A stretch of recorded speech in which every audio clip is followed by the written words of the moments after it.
அப்போஸ்தலர் நடபடிகளின் புஸ்தகம் 2ஆம் அதிகாரம் 19 முதல் 21 வரையிலான வசனங்கள்.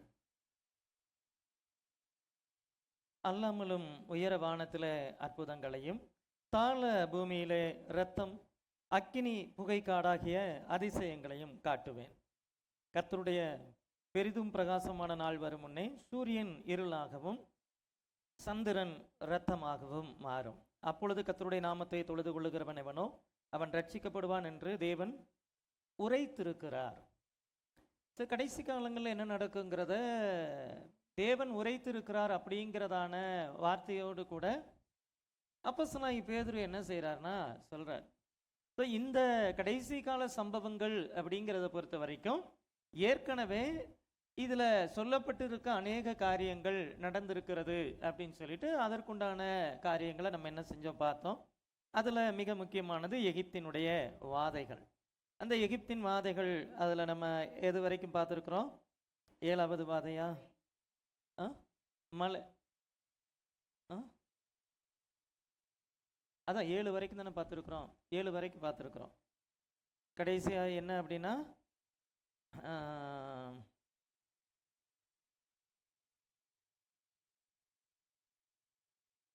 அக்கினியும் கல்மலையுமா? அக்கினியும் கல்மலையும் என்ன செய்து வருது. ஸோ அந்த அக்கினியும் கல்மலையும் அப்படிங்கிறதுல நம்ம பார்த்த இன்னொரு காரியம் அங்கே ரத்தம் அந்த அந்த அக்கினி என்ன செய்யுதுன்னா ஆறாக ஓடினது அப்படிங்கிறத என்ன செய்கிறோம் பார்க்குறோம். ஸோ இது எல்லாமே பழைய ஏற்பாட்டு காலத்திலேயே நடந்துருச்சு அப்படிங்கிறதையும் நம்ம என்ன செய்கிறோம் பார்க்குறோம். கல்மலை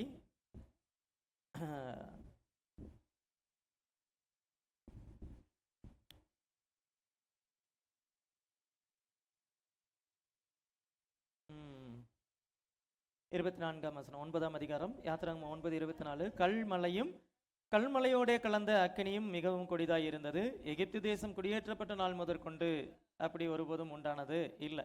23 பார்க்குறப்போ அப்பொழுது மோசே தன் கோலை வானத்துக்கு நேராக நீட்டினான். அப்பொழுது கர்த்தர் இடிமுழக்கங்களையும் கல்மலையையும் அனுப்பினார். அக்கினி தரையின் மேல் வேகமாக ஓடிற்று. ஆறு ஓடினது, ஆறு ஓடுகிறது, வைகை பாய்கிறது, அப்படியே அந்த நீர் ஓட்டத்தை சொல்லுவாங்க. நீரோட்டம் அப்படின்னு என்ன செய்வாங்க சொல்லுவாங்க. இங்கே அக்கினி என்ன செய்யுதுன்னா ஓடினது அப்படின்னு என்ன செய்கிறோம் பார்க்குறோம். ஸோ இது எல்லாம் கடைசி காலத்தினுடைய சம்பவங்கள் அப்படின்னு சொல்லிட்டு ஆண்டவர் எதையெல்லாம் சொல்கிறாரோ அதையெல்லாம் அங்கே சொல்கிறார். ஏன் அப்படின்னு சொல்லி சொன்னால் கடைசி காலத்தில் நடக்க போகிற நியாய தீர்ப்பில் இதெல்லாம் நடக்கும். இது எல்லாம் நியாய தீர்ப்பு, கர்த்தருடைய நியாய தீர்ப்பு, கர்த்தருடைய நாள், கர்த்தருடைய கோபாக்கினை, இவைகளுடைய வெளிப்பாடு அப்படிங்கிறத தான் என்ன செய்யறோம்னா பார்க்குறோம். எகிப்து தேசத்தில் நடந்ததும் நியாய தீர்ப்புங்கிறதுனால கடைசி காலத்தில் நடக்க போகிற அத்தனை காரியங்களே ஆண்டவர் அங்கே என்ன செய்கிறார்னா காண்பித்தார் அப்படின்னு என்ன செய்கிறோம் பார்க்குறோம். சரி, அடுத்தது எட்டாவது யாத்திராகமத்தின் புஸ்தகம் 10ஆம் அதிகாரம். இப்போவும் திரும்பவும் ஆண்டவர் என்ன செய்யறாருன்னா அனுப்புறாரு. ஆனா ஆண்டவர் அனுப்புறப்ப 10ஆம் அதிகாரத்தில் அவனு சொல்றாரு, நீ பார்வோனிடத்துல போ, அவர்கள் நடுவே நான் இந்த என் அடையாளங்களை செய்யும்படிக்கும் நான் எகிப்திலே நடப்பித்ததையும் நான் அவர்களுக்குள்ளே செய்த என் அடையாளங்களையும் நீ உன் பிள்ளைகளின் செவிகள் கேட்கவும் உன் பிள்ளைகளுடைய பிள்ளைகளின் செவிகள் கேட்கவும் விவரித்து சொல்லும்படிக்கு நானே கர்த்தர் என்பதை நீங்கள் அறியும்படிக்கு நான் அவன் இருதயத்தையும் அவன் ஊழியக்காரருடைய இருதயத்தையும் கடினப்படுத்துவேன் அப்படின்னு என்ன செய்யறாரு சொல்றார். யாருடைய பிரச்சனை சொல்லுங்க பார்க்கலாம். பார்வோன் தன்னுடைய இருதயத்தை கடினப்படுத்தினானா அல்லது கர்த்தர் பார்வோனுடைய இருதயத்தை கடினப்படுத்தினாரா? கர்த்தர் பார்வோனுடைய இருதயத்தை என்ன செய்யறாரு? கடினப்படுத்துறாரு. கடினப்படுத்திட்டு ஏன்டா கடினப்படுத்தினேன்னு சொல்லிட்டு என்ன செய்யறாரு? எப்படி?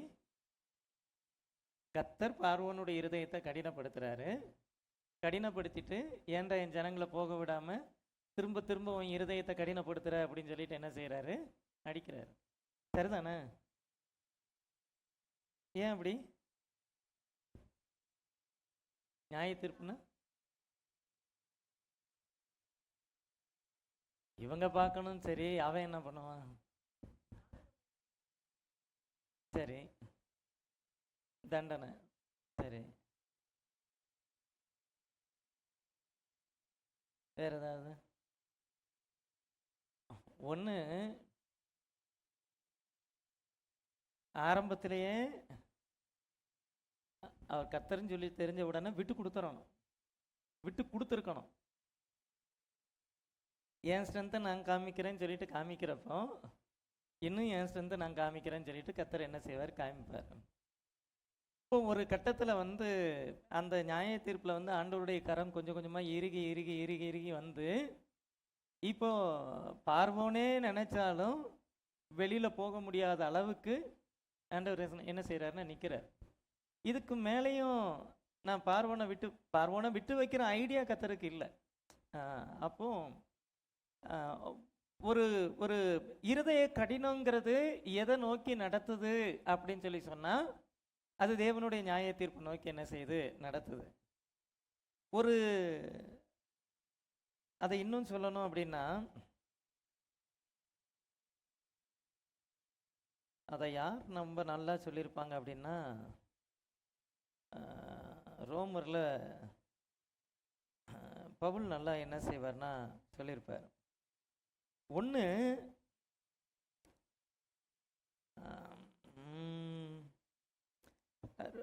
ரோமர் 2ஆம் அதிகாரம் 4ஆம் வசனம். அல்லது தேவ தயவு நீ குணப்படும்படி உன்னை ஏவுகிறது என்று அறியாமல் அவருடைய தயவு, பொறுமை, நீடிய சாந்தம் இவைகளுடைய ஐஸ்வர்யத்தை அசட்டை பண்ணுகிறாயோ. அப்போ ஒரு கட்டத்தில் தேவன் தயவை காமிச்சார், ஒரு கட்டத்தில் தேவன் பொறுமையை காமிச்சார், ஒரு கட்டத்தில் தேவன் என்ன செய்கிறாரு? நீடிய சாந்தத்தை காமிச்சார்.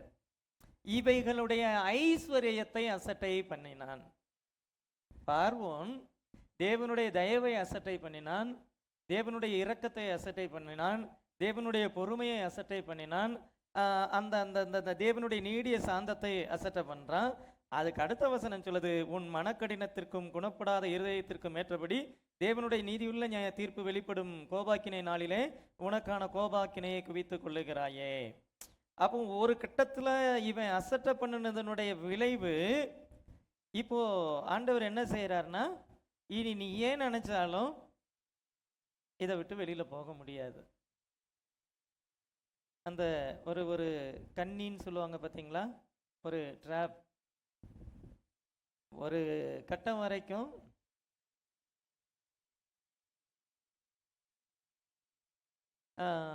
இஸ்ரவேல் ஜனங்களை வந்து பார்வனுடைய பாபிலோனியருடைய கைகளில் தேவன் என்ன செய்கிறாருன்னா ஒப்பு கொடுக்குறார்.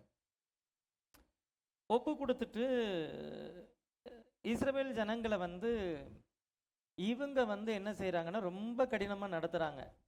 யார்? பாபிலோனியர்கள். அதில் தான் அந்த அந்த 137ஆம் சங்கீதம் வரும். அவங்க என்ன செய்கிறாங்க அப்படின்னா, பிள்ளைய பிடிச்சி கல்லில் மோதி என்ன செய்கிறாங்கன்னா அடிக்கிறாங்க. பாபிலோனியர்களுடைய யுத்த முறை அந்த காலகட்டத்தில் இருந்ததில் ரொம்ப கொடூரமானது வந்து அசிரியர்களுடைய யுத்த முறை, பாபிலோனியர்களுடைய யுத்த முறையில் ரொம்ப கடினமானது, கொடூரமானது. இப்போ நினிவேக்கே வந்து யோனா போக மாட்டேன்னு சொல்லி சொன்னதுக்கான காரணம் என்னென்னா, அவங்க எல்லாம் யாருன்னா அசிரிய ஜனங்கள். அவன்கிட்ட ஏன் போய் 40 நாட்கள் உண்டு நினிவே கவிழ்க்கப்பட்டும் போன்னு சொல்லணும், அவன் சாகட்டும். காரணம் என்னென்னா, அவன் அவ்வளோ தூரம் யூதர்களை இஸ்ரவேல் ஜனங்களை டார்ச்சர் பண்ணியிருக்கான். அப்போது அது அவனுக்கு கிடைக்க வேண்டியது தான், அவனுக்கு உண்டான நியாய தீர்ப்பு வரட்டும் அப்படிங்கிறதுக்காக தான் தர்சீஸுக்கு என்ன செய்கிறாருன்னா ஓடி போகிறார். இப்போ இவங்களுடைய யுத்த முறைகளும் ரொம்ப கொடூரமானது. என்னன்னு கேட்டிங்கன்னா, இளைஞர்கள் வாலிபர்கள் இவங்களெல்லாம் சிறப்பிடிச்சுக்கான். கர்ப்பிணிகள் கூட என்ன செய்ய மாட்டான்னா விட மாட்டான், அடித்து என்ன செய்வான்? கொல்லுவான். கை குழந்தைகளை வச்சிருக்கிறவங்களை பொறுத்த வரைக்கும் அந்த பிள்ளைகளுடைய காலை பிடிச்சி கல்லில் அடித்து கொலை பண்ணிட்டு பெண்களை கூப்பிட்டு போவான். குழந்தைங்க இருக்குது அப்படின்னு சொல்லிட்டு வேலை செய்ய மாட்டாங்க, இவங்களை நம்ம பயன்படுத்த முடியாது அப்படின்ட்டு. யூதர்களை பொறுத்த வரைக்கும் என்னென்னா, அவங்க ரொம்பவும் அந்த உடைஞ்சு போய் பெற்ற பிள்ளைகளை கண்ணு முன்னாடி பறி கொடுத்து சிறையிருப்புக்கு போகிறப்ப தான் அவன் அங்கே வச்சு சொல்கிறான், நீங்கள் சியோனின் பாட்டுகளில் சிலதை பாடுங்க, நீங்கள் சர்ச்சில் நிறைய பாட்டு பாடுவீங்களாமே, அதெல்லாம் கொஞ்சம் பாடுங்கங்கிறான். எந்த சூழ்நிலையில கேட்குறான், என்னெல்லாம் பண்ணிட்டு கேட்குறான் அப்படிங்கிறது இருக்குது. அவ்வளவு தூரம் இந்த ஜனங்களை கடினமா நடத்திட்டு சீயோனின் பாடல்களில் சிலதை எங்களுக்கு பாடுங்கள்னு சொல்றான். அப்ப அவங்க சொல்றாங்க, கர்த்தருடைய பாட்டை நாங்கள் அந்நிய தேசத்திலே பாடுவது எப்படி? இந்த பாட்டை கர்த்தருடைய தேசத்துல பாடுறப்போ அது கர்த்தரை புகழ்ந்து பாடுற மாதிரி இருக்கும். இதுவே அந்நிய தேசத்துல வந்து பாடுறப்போ அது அந்நிய தேசத்தினுடைய தெய்வத்தை பாடுற மாதிரி இருக்கும், பாட மாட்டேன்றான். அப்படி பாடுனா என் நாவு மேல் நாவோடு கூட ஒட்டி கொள்ளட்டும்னு சொல்லி சொல்றான். இந்த வைராக்கியம் முன்னாடியே இருந்துச்சுன்னா வெளியில வந்திருக்க வேண்டிய அவசியம் இல்லை, சிறையிருப்பு போயிருக்க வேண்டிய அவசியம் இல்லை. அப்போ அந்த அந்த மோசமான ஒரு சூழ்நிலை. அப்போ அவன் என்ன செய்யறான்னா ஜெபம் பண்றான், ஆண்டவரே எருசலேமின் நாளில் இந்த பாபிலோனை நினையும் அப்படின்னு சொல்லிட்டு, உன் பிள்ளையை கல்லின் மேல் மோதி அடிக்கிறவன் பாக்கியவான், நீ எங்களுக்கு செய்ததை உனக்கு செய்கிறவன் பாக்கியவான் அப்படின்னு சொல்லிட்டு என்ன செய்யறான்னா வேதனையின் மிகுதியில ஜெபம் பண்றான். இப்போ ஆண்டவரை பொறுத்த வரைக்கும் சில நெருக்கங்கள் வெளியில அனுமதிப்பார், சில கண்ணீரின் பாதையில நடத்துவார், சிலர் நம்முடைய கண்ணீர்களுக்கு காரணமா இருப்பாங்க. ஆனா ஆண்டவர் வடிச்ச கண்ணீரையும் எழுதி வைப்பாரு, கண்ணீருக்கு காரணமானதையும் எழுதி வைப்பார். அப்ப இந்த பாபிலோனியர்களை பொறுத்த வரைக்கும் அந்த காலகட்டத்தில் இருந்ததான யுத்தத்தை பொறுத்த வரைக்கும் ஒரு தேசத்தை ஒரு ஜனங்களை மேற்கொண்டா அந்த தேசத்து தெய்வத்தையும் மேற்கொண்டதா அர்த்தம். இவன் இஸ்ரவேல் ஜனங்களை மேற்கொண்ட உடனே இவனுடைய அந்த பெருமையான எண்ணம் எப்படி போச்சு அப்படின்னா, இஸ்ரவேலின் தேவனையும் மேற்கொண்டுட்டோம் அப்படிங்கிறதான் அவனுக்கு இது. பாபிலோன் தெய்வத்திற்கு நிகரான தெய்வம் உண்டா அப்படின்னு சொல்லிட்டு தான் ரப்சாக்கே என்ன செய்யறான்னா சொல்றான். அது எசேக்கியா ராஜாவினுடைய நாட்கள்லையும் சொல்றான். அப்போ ஆண்டவர் அடிச்சு விரட்டுறாரு, திரும்ப வந்து தான் இவங்களை என்ன செய்யறான்னா சிறைப்பிடிச்சிட்டு போறான். அப்போ ஆண்டவர் விட்டுட்டு திரும்ப எரேமியா மூலமா என்ன செய்யறாருன்னா அதை எப்படி சொல்றாருன்னா,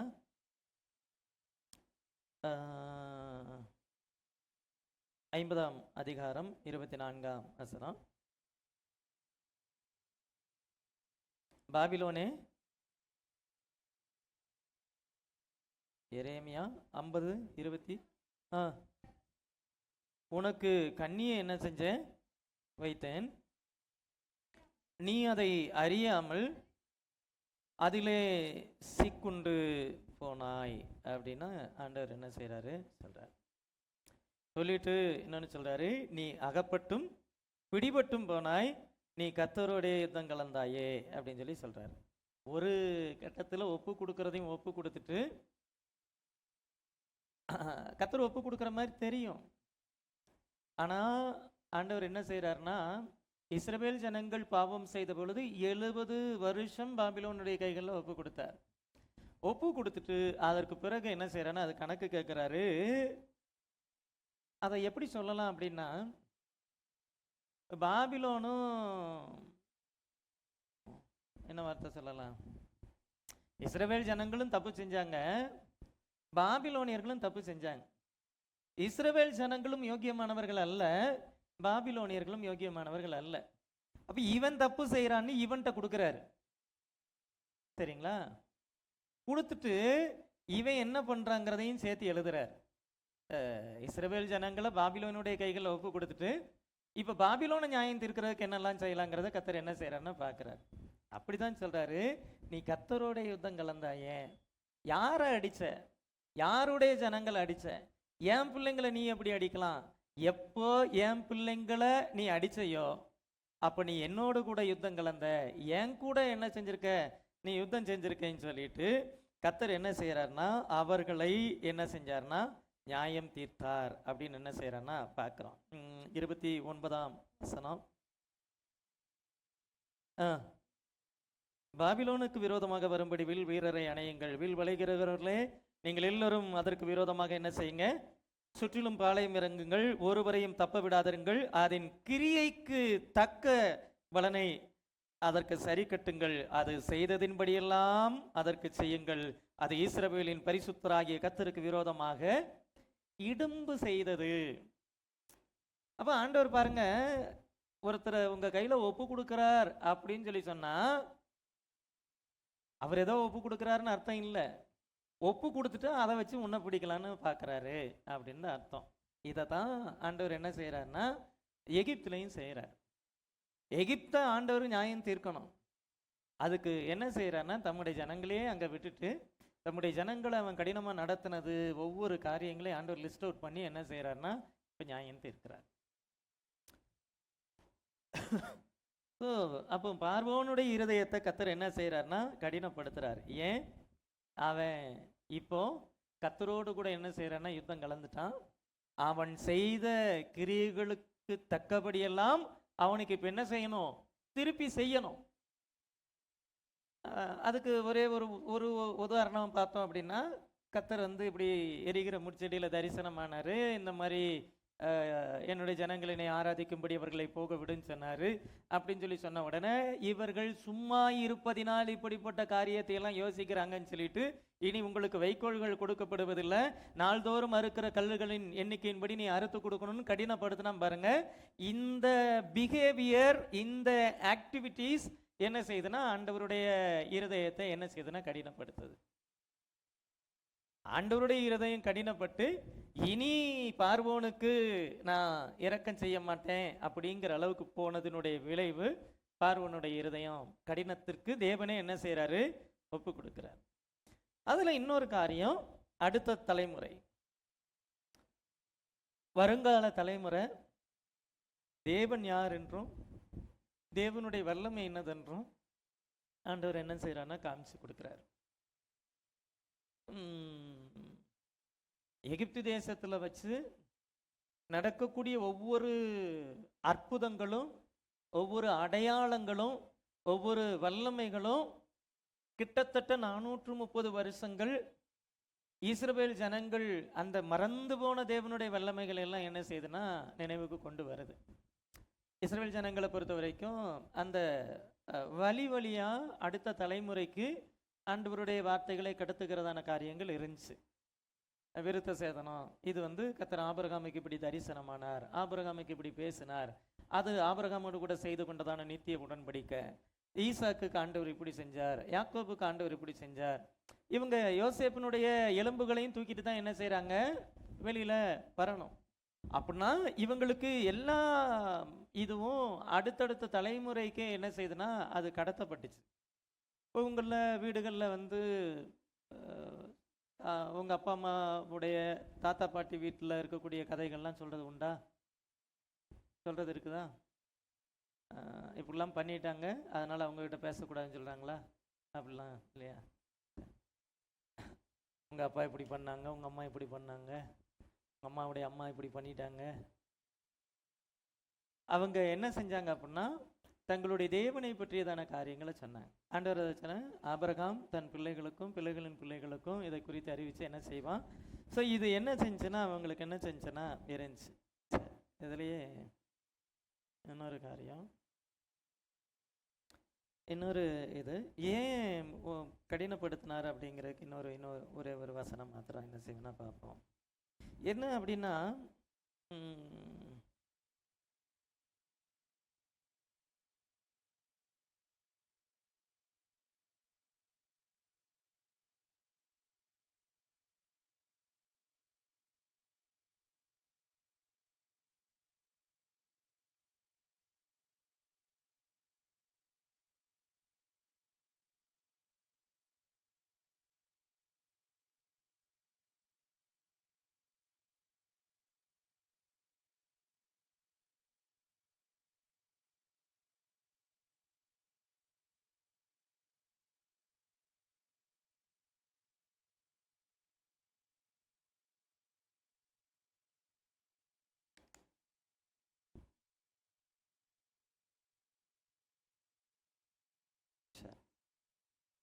ஓகே, ரோமர் 1ஆம் அதிகாரம் 28ஆம் வசனம்.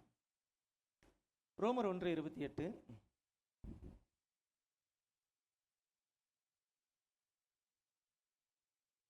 தேவனை அறியும் அறிவை பற்றி கொண்டிருக்க அவர்களுக்கு மனதில்லாது இருந்தபடியால் தகாதவைகளை செய்யும்படி தேவன் அவர்களை கேடான சிந்தைக்கு ஒப்பு கொடுத்தார். பார்வோனுடைய இருதயத்தை கர்த்தர் கடினப்படுத்தினார்.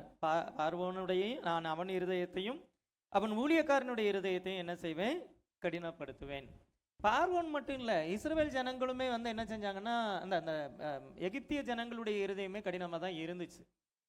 நிறைய பேர் வந்து பார்த்தீங்கன்னா, வெளியில் இருக்கக்கூடியதான மிருக ஜீவன்கள் எல்லாம் அது கொல்லப்படும் சொல்லிட்டு ஆண்டவர் சொல்றப்ப வந்து, எகிப்து தேசத்தில் கர்த்தருக்கு பயந்திருந்த எகிப்தியர்கள் மாத்திரம்தான் மிருக ஜீவன்களை உள்ள கொண்டு போனாங்க. மற்றவன் என்ன செஞ்சான், என்ன ஆயிருன்னு பார்த்துருவோன்னு விட்டு வச்சிருந்தான். அந்த இருதய கடினம். இங்க ஏன் வந்து கர்த்தர் இருதயத்தை கடினப்படுத்துறார் அப்படிங்கிறதுக்கு ஒரு விளக்கம். இது பார்வோனுக்கு மட்டும் இல்லை, யாருக்கு வேணாலும் நடக்கலாம். சிலர் நான் சர்ச்சுக்கே வரமாட்டேன்னு இருப்பாங்க. அது அவங்க இருதயத்தை கடினப்படுத்துறாங்களா, இல்லை கர்த்தர் அவங்க இருதயத்தை கடினப்படுத்துறாரான்னு தெரியாது. ஏன் அப்படின்னா, இங்க ரோமர்ல பவுல் அதுக்குண்டான விளக்கத்தை சொல்றாரு. தேவனை அறிகிறதான அறிவை பற்றி கொண்டிருக்க அவர்களுக்கு மனதில்லாதிருந்தபடியினால், அவங்களுக்கு வந்து ஆண்டவர் அறிகிற அறிவை பற்றி கொண்டிருக்க மனதில்லை. அவங்களுக்கு ஆண்டவரை தேடுறதுக்கு விருப்பம் இல்லை. அதாவது அவங்களுக்கான ரட்சிப்பிற்கான சகல வழிவாசல்களையும் தேவன் திறந்து கொடுத்திருந்தும் அவங்க வரவே இல்லை. அவங்க இருதயத்தை கடினப்படுத்திட்டே இருக்கிறாங்க. அவங்களுக்கு மனசே இல்லை. ஆண்டவரை பற்றி நம்ம திரும்ப திரும்ப திரும்ப திரும்ப சொல்கிறோம், காது கொடுத்தே கேட்க மாட்டேங்கிறாங்க. ஒரு கட்டத்தில் அவங்க கேட்குறதுக்கு தயாராக இருந்தாலும் கேட்காத அளவுக்கு தேவனே என்ன செய்வார்னா, அந்த காரியத்தை கர்த்தர் பார்வோனையும் அவனுடைய ஊழியக்காரருடைய இருதயத்தை கடினப்படுத்தினாருங்கிற அந்த கடினப்படுத்தினார் அப்படிங்கிற வார்த்தைக்கு பவுல் புதிய ஏற்பாட்டு காலத்தில் பயன்படுத்தக்கூடியதான வார்த்தை ஒப்பு கொடுத்தார். ஒப்பு கொடுத்தாருன்னா என்னது, நீ உன் போக்கிலே இருந்துக்க போ சொல்லுவாங்க இல்லையா, இந்த தண்ணி தெளிச்சு விட்டாச்சு, அது அப்படித்தான். பேரண்ட்ஸ் வந்து பிள்ளைங்க தப்பு செய்கிறப்போ திட்டுவாங்க. தொடர்ந்து சில காரியங்களை செஞ்சுட்டே இருக்கிறப்ப அடிக்கிறாங்க, கண்டிக்கிறாங்க, திரும்ப திரும்ப திட்டிகிட்டே இருக்கிறாங்க. ஒரு கட்டத்தில் வந்து எவ்வளவோ சொல்லியும் கேட்கல, சரிப்போ நீ என்னைக்கா ஒரு நாள் எங்கேயா ஒரு நாள் என்ன செய்வேன், வாங்குவேன். நீ எத்தனை நாள் இப்படியா இருக்கிறேன்னு பார்க்குறேன். இனி நீ என்ன பண்ணாலும் நான் என்ன செய்ய மாட்டேன், கேட்க மாட்டேன். நான் இதை பற்றி என்ன செய்ய மாட்டேன், பேச மாட்டேன். அப்படின்னா என்ன அர்த்தம்? அதுதான் ஒப்பு கொடுக்கப்பட்ட அனுபவம். இந்த 7 வாதைகள் வரைக்கும் கொஞ்சம் கொஞ்சம் கொஞ்சம் கொஞ்சம் ஏதாவது ஒரு கட்டத்தில் பார்வோன் இறங்கி வந்திருந்தா கூட கர்த்தர் விட்டுருக்கிறதுக்கு வாய்ப்பு இருக்கு. நீங்கள் எனக்காக வேண்டிக் கொள்ளுங்கள் அப்படிங்கிற வரைக்கும் என்ன செஞ்சான், பார்வோன் என்ன செஞ்சான், வந்தான். ஆனால் தொடர்ந்து தன்னுடைய இருதயத்தை கடினப்படுத்தின பொழுது, நம்ம இருதயத்தை நம்ம கடினப்படுத்தி நம்ம அவர்கிட்ட ஸ்ட்ரென்த்தை காமிச்சோம் அப்படின்னா, அவரும் அவருடைய ஸ்ட்ரென்த் என்ன செய்வார், காமிப்பார்.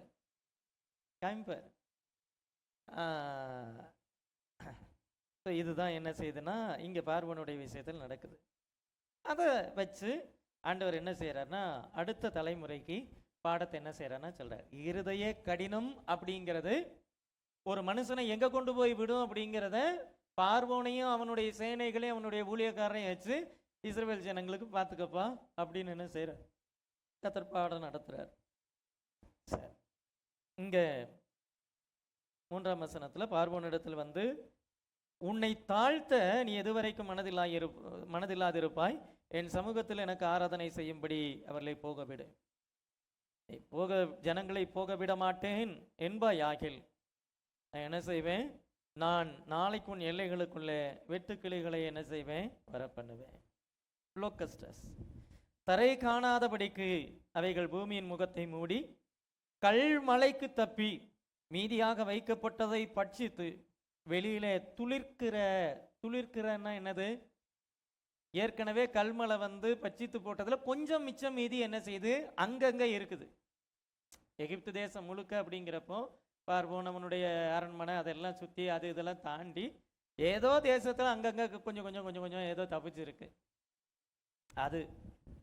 அதுக்கப்புறம் இதுலையே திரும்ப துளிர்த்திருக்கிற, திரும்ப அதுக்கப்புறம் அவன் விதைச்சு விளைஞ்சிருக்கிற அது துளிர்க்கிற செடிகளை எல்லாம் அது என்ன செய்யும், தின்று போடும் அப்படிங்கிறத சொல்றார். உன் வீடும் உன் ஊழியக்காரருடைய வீடுகளும் எகிப்தியருடைய வீடுகளும் எல்லாம் அவைகளால் நிரம்பும்.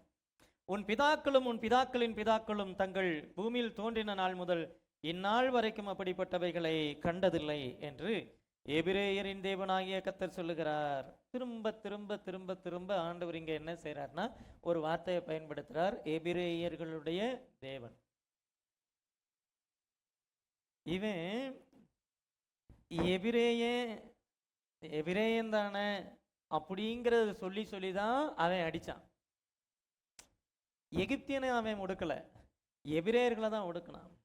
எபிரேயனுக்கு என்ன அங்கீகாரம், எபிரேயனுக்கு என்ன உரிமை, எபிரேயனுக்கு என்ன, அவனை போட்டு அடிக்கலாம், அவனை போட்டு மிதிக்கலாம், அவனை போட்டு கொள்ளலாம், அவனை என்ன வேணாலும் பண்ணலாம்னு சொல்லிட்டு ஒடுக்குனதனுடைய விளைவு கேட்க வந்த ஆண்டவர் என்ன செய்யறாருன்னா அதை சொல்லி சொல்லியே என்ன செய்யறாருன்னா கேட்கிறார். எபிரேயர்களுடைய தேவன், நம்முடைய தேவன் என்று சொல்லப்படுகிறதை தேவன் என்ன செய்யறாருன்னா சந்தோஷமா சொல்றார்.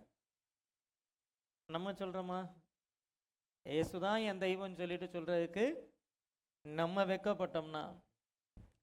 அதுதான் புதிய ஏற்பாட்டில் வசனம் சொல்லுது, அவர் உண்மையுள்ளவராக என்ன செய்யறார் இருக்கிறார். நாம் உண்மை இல்லாதவர்களாக இருந்தால் அவர் உண்மை உள்ளவராக என்ன செய்யறார் இருக்கிறார்.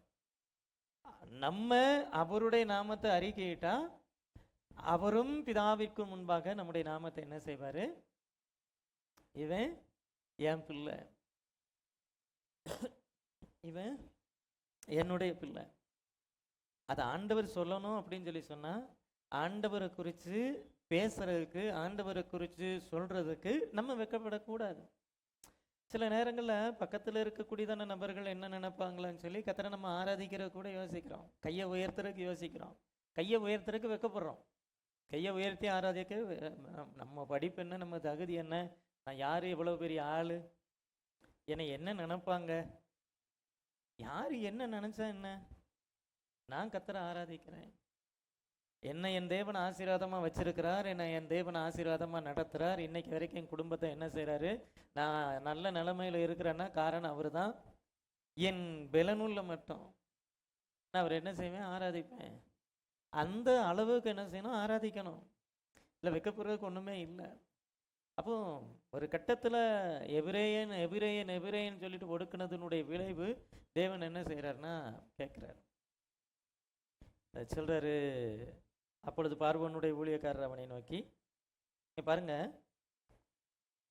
பார்வோனுடைய ஊழியக்காரர் என்ன சொல்றாங்கன்ட்டு, எந்த மட்டும் இந்த மனிதன் நமக்கு கன்னியாய் இருப்பான், தங்கள் தேவனாகிய கர்த்தருக்கு ஆராதனை செய்ய இந்த மனிதரை போகவிடும், எகிப்து அழிந்து போனதை நீர் இன்னும் அறியவில்லையா என்றார்கள். எப்படி பார்வோனுடைய வேலைக்காரர் சொல்றாங்க, எந்த மட்டும் இந்த மனுஷன் நமக்கு கன்னியாரு, திரும்ப திரும்ப திரும்ப திரும்ப வந்து நிற்கிறான். எகிப்து தேசமே அழிஞ்சு போச்சு, கிட்டத்தட்ட ஒண்ணுமே இல்லை. எகிப்து தேசத்தினுடைய செழிப்பு, எகிப்து தேசத்தினுடைய மகிமை பாருங்க. யோசேப் வந்து யாக்கோபை வந்து கூப்பிட்டு வர்றப்ப சொல்றாரு, வந்து எகிப்து தேசத்துல எனக்கு உண்டா இருக்கக்கூடிய மகிமைகள் எல்லாம் என்ன செய்யும் வந்து பாருங்கன்னு சொல்லி சொல்றாரு. எகிப்து தேசத்தினுடைய மகிமையெல்லாம் உங்களுக்கு முன்னாடி என்ன செய்து திறந்திருக்கு, நீங்க என்ன செய்யலாம், எல்லா இடத்துலையும் என்ன செய்யலாம், எல்லாவற்றையும் நீங்க அனுபவிக்கலாம் வாங்கன்றான். ஆனா இன்னைக்கு சொல்றோம், தேசம் என்ன செய்து, எகிப்து அழிந்து போனதை நீ இன்னும் அறியவில்லையா. அப்போ ஊழியக்காரங்க, அதை பார்வோனுடைய ஊழியக்காரர், பார்வோனுடைய வேலைக்காரர் பார்வோனுக்கு ஒரு ஆலோசனை சொல்றாங்க, அவன் போகணும்னா போக விடுங்க, விட்டுருங்க, இதுக்கு மேலேயே என்ன செய்யாதீங்க, இது பண்ணாதீங்கன்னு சொல்லி சொல்றாங்க. ஆனா அப்பவும் அவன் என்ன செய்யறேன்னா கேட்கல. அப்பொழுது திரும்ப என்ன செய்கிறாங்கன்னா கூப்பிட்டு அவன் கேட்குறான், என்ன கேட்குறான்னா, யார் யாரெல்லாம் போகிறீங்கன்னு லிஸ்ட்டு கேட்குறாரு. எப்படி யார் யார் போகிறீங்க? இப்போ இவர் என்ன சொல்கிறாரு, எல்லாரும் போகணுங்கிறாங்க. ஆனால் இவனை பொறுத்த வரைக்கும் என்னென்னா, ஆண்கள் மாத்திரம் போங்க, இல்லை ஆண்கள் பெண்கள் மாத்திரம் போங்க, குழந்தைங்க இங்கே இருக்கட்டும், இல்லை குழந்தைங்களையும் கூப்பிட்டு போகிறாங்க, சரி அப்போ ஆடு மாடெல்லாம் இங்கே இருக்கட்டும். இவங்க முழுக்க முழுக்க எல்லாத்தையும் காலி பண்ணிட்டு போகணும்னு தான் என்ன செய்கிறாங்கன்னா நினைக்கிறாங்க. ஆனால் லிஸ்ட்டு கேட்குறப்ப சொல்கிறாரு, எங்கள் இளைஞரோடும் எங்கள் முதியோரோடும் எங்கள் குமாரரோடும் எங்கள் குமாரத்திகளோடும் எங்கள் ஆடுகளையும் எங்கள் மாடுகளையும் கூட்டி கொண்டு போவோம், நாங்கள் கர்த்தருக்கு பண்டிகை கொண்டாட வேண்டும். அப்பொழுது அவன், நான் உங்களையும் உங்கள் குழந்தைகளையும் எப்படி விடுவேனோ அப்படியே கர்த்தர் உங்களுடைய கூட இருப்பாராக, எச்சரிக்கையாக இருங்கள், உங்களுக்கு பொல்லாப்பு நேரிடும் அப்படின்னு சொல்லிட்டு, அப்படி வேண்டாம், அதாவது என்னது, குழந்தைகளையும் உங்களுடைய கூட விடுபணும், குழந்தைங்களையும் கூப்பிட்டு போகாதப்பா, அதுக்கும் குழந்தைகளை கூப்பிட்டு போயிட்டு அது வேண்டாம், உங்களுக்கு பொல்லாப்பு நேரிடும், ஏதாவது ஆயிரும், அப்படின்னு சொல்லிட்டு, புருஷராகிய நீங்கள் போய் கர்த்தருக்கு ஆராதனை செய்யுங்கள், இதுதானே நீங்கள் விரும்பி கேட்டதுன்னு சொல்லிட்டு என்ன செய்யறான்னா சொல்லிட்டு பார்வோன் சமூகத்தினின்று துரத்தி விடப்பட்டார்கள். என்ன நடக்குது இப்போ? துரத்தி விடப்பட்டார்கள். கூப்பிடுறப்போ அழைக்கிறான், சரி வாங்க பேச்சுவார்த்தை நடத்துவோன்னு சொல்றான். முடிவில் என்ன செய்யறான்? அவ்வளவுதான், இதுக்கு மேலே எதையும் பேசக்கூடாதுன்னு என்ன செய்யறான்? துரத்தி விடுறான். அப்பொழுது கர்த்தர் மோசேயை நோக்கி, வெட்டுக்கிளிகள் தேசத்தின் மேல் வந்து கல்மழையினால் அழியாத பூமியின் பயிர் வகைகள்லாம் பட்சித்து விடும்படிக்கு எகிப்து தேசத்தின் மேல் கையை நீட்டு அப்படின்னு சொல்லி சொல்றாரு. கையை நீட்டுறாரு. அன்று பகல் முழுவதும் ரா முழுவதும் கீழ்காற்றை தேசத்தின் மேல் வீச பண்ணினார். விடியற்காலத்தில் கீழ்காற்று வெட்டுக்கிளிகளை கொண்டு வந்தது. அதுக்கு முன்னாடி அப்படி இல்லை, அதுக்கு பின்னாடி அப்படி இல்லை. அந்த அளவுக்கு பூமியுடைய முகம் முழுவதையும் என்ன செஞ்சனா வெட்டுக்கிளிகள் மூடினது அப்படின்னு என்ன செய்கிறோம் பார்க்குறோம். பயிர் வகைகள், மரங்களுடைய கனிகள் யாவையும் பட்சித்து போட்டது. இப்போ திரும்பவும் என்ன செய்கிறார்னா கூப்பிடுறார். இந்த ஒரு முறை மாத்திரம் என் பாவத்தை நீ மன்னிக்க வேண்டும் அப்படின்னு சொல்லிட்டு சொல்கிறாரு. அடுத்தது என்னது? 9வது வாதம். இந்த 9வது வாதங்கிறதும் கடைசி கால அடையாளங்கள் அவர் சொல்லக்கூடியதான ஒரு வாதம். என்னது?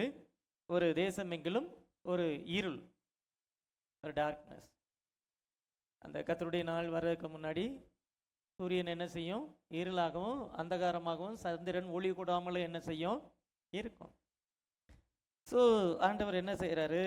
அதை அவர்கள் தடவிக்கொண்டிருக்கத்தக்கதான இருள் எகிப்து தேசத்தின் மேல் உண்டாகும்படிக்கு உன் கையை நீட்டு அப்படின்னு என்ன செய்கிறாருன்னு சொல்கிறார். இதுலேயும் 20ஆம் வசனம் பாருங்க. கர்த்தரோ பார்வோனின் இருதயத்தை கடினப்படுத்தினார், அவன் இஸ்ரவேல் புத்திரரை என்ன செய்யலை? போக விடவில்லை அப்படின்னு என்ன செய்கிறோம் பார்க்குறோம். இருள் எந்த அளவுக்கு இருந்துச்சு? 23ஆம் வசனத்தில் பார்க்குறோம். 3 நாள் மட்டும் ஒருவரை ஒருவர் காணவும் இல்லை, ஒருவரும் தம்மிடத்தை விட்டு எழுந்திருக்கவும் இல்லை.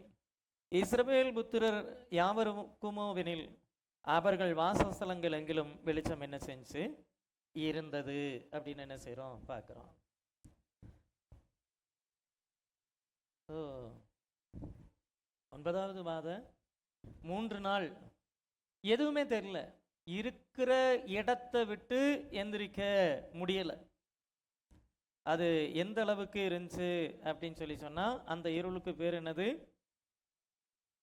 தடவிக்கொண்டிருக்கத்தக்கதான இருள் அப்படின்னு என்ன செய்கிறோம் பார்க்குறோம். கரண்ட் போயிருச்சு, வீட்டில் யூபிஎஸ் இல்லை, எந்திரிச்சு போய் விளக்க பற்ற வைக்கிறதுக்குள்ள நம்மளே பயன்படுத்திட்டு வைத்த சொம்பு, ஜக்கு, டீப்பாயி அது இதுன்னு இருக்குன்னு வைங்களேன், நம்ம இடறி விழுகிறோமா இல்லையா? அது நம்ம தான் வச்சுருப்போம், கொஞ்சம் முன்னாடி நம்ம தான் வச்சுருப்போம். திடீர்னு கரண்ட் போயிடுச்சு, அந்த நேரத்துலேயே நம்ம தடுமாறுறோம். இருள் அப்படிங்கிறது அது எந்த அளவுக்கு இருந்துச்சுன்னா அந்த அளவுக்கு அந்தகாரப்படத்தக்கதான இருள். 3 நாள் பகல் இரவு அப்படிலாம் எந்த இதுவும் கிடையாது.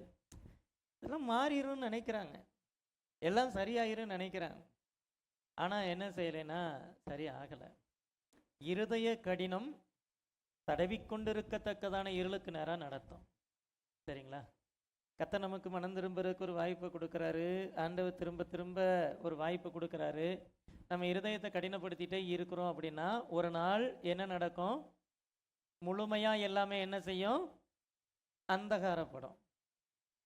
அந்த நேரத்தில் தடவிட்டு தான் என்ன செய்யணும்? போக முடியாது, அடுத்த அடி எடுத்து வைக்க முடியாது, அடுத்த ஸ்டெப் என்ன செய்யாது.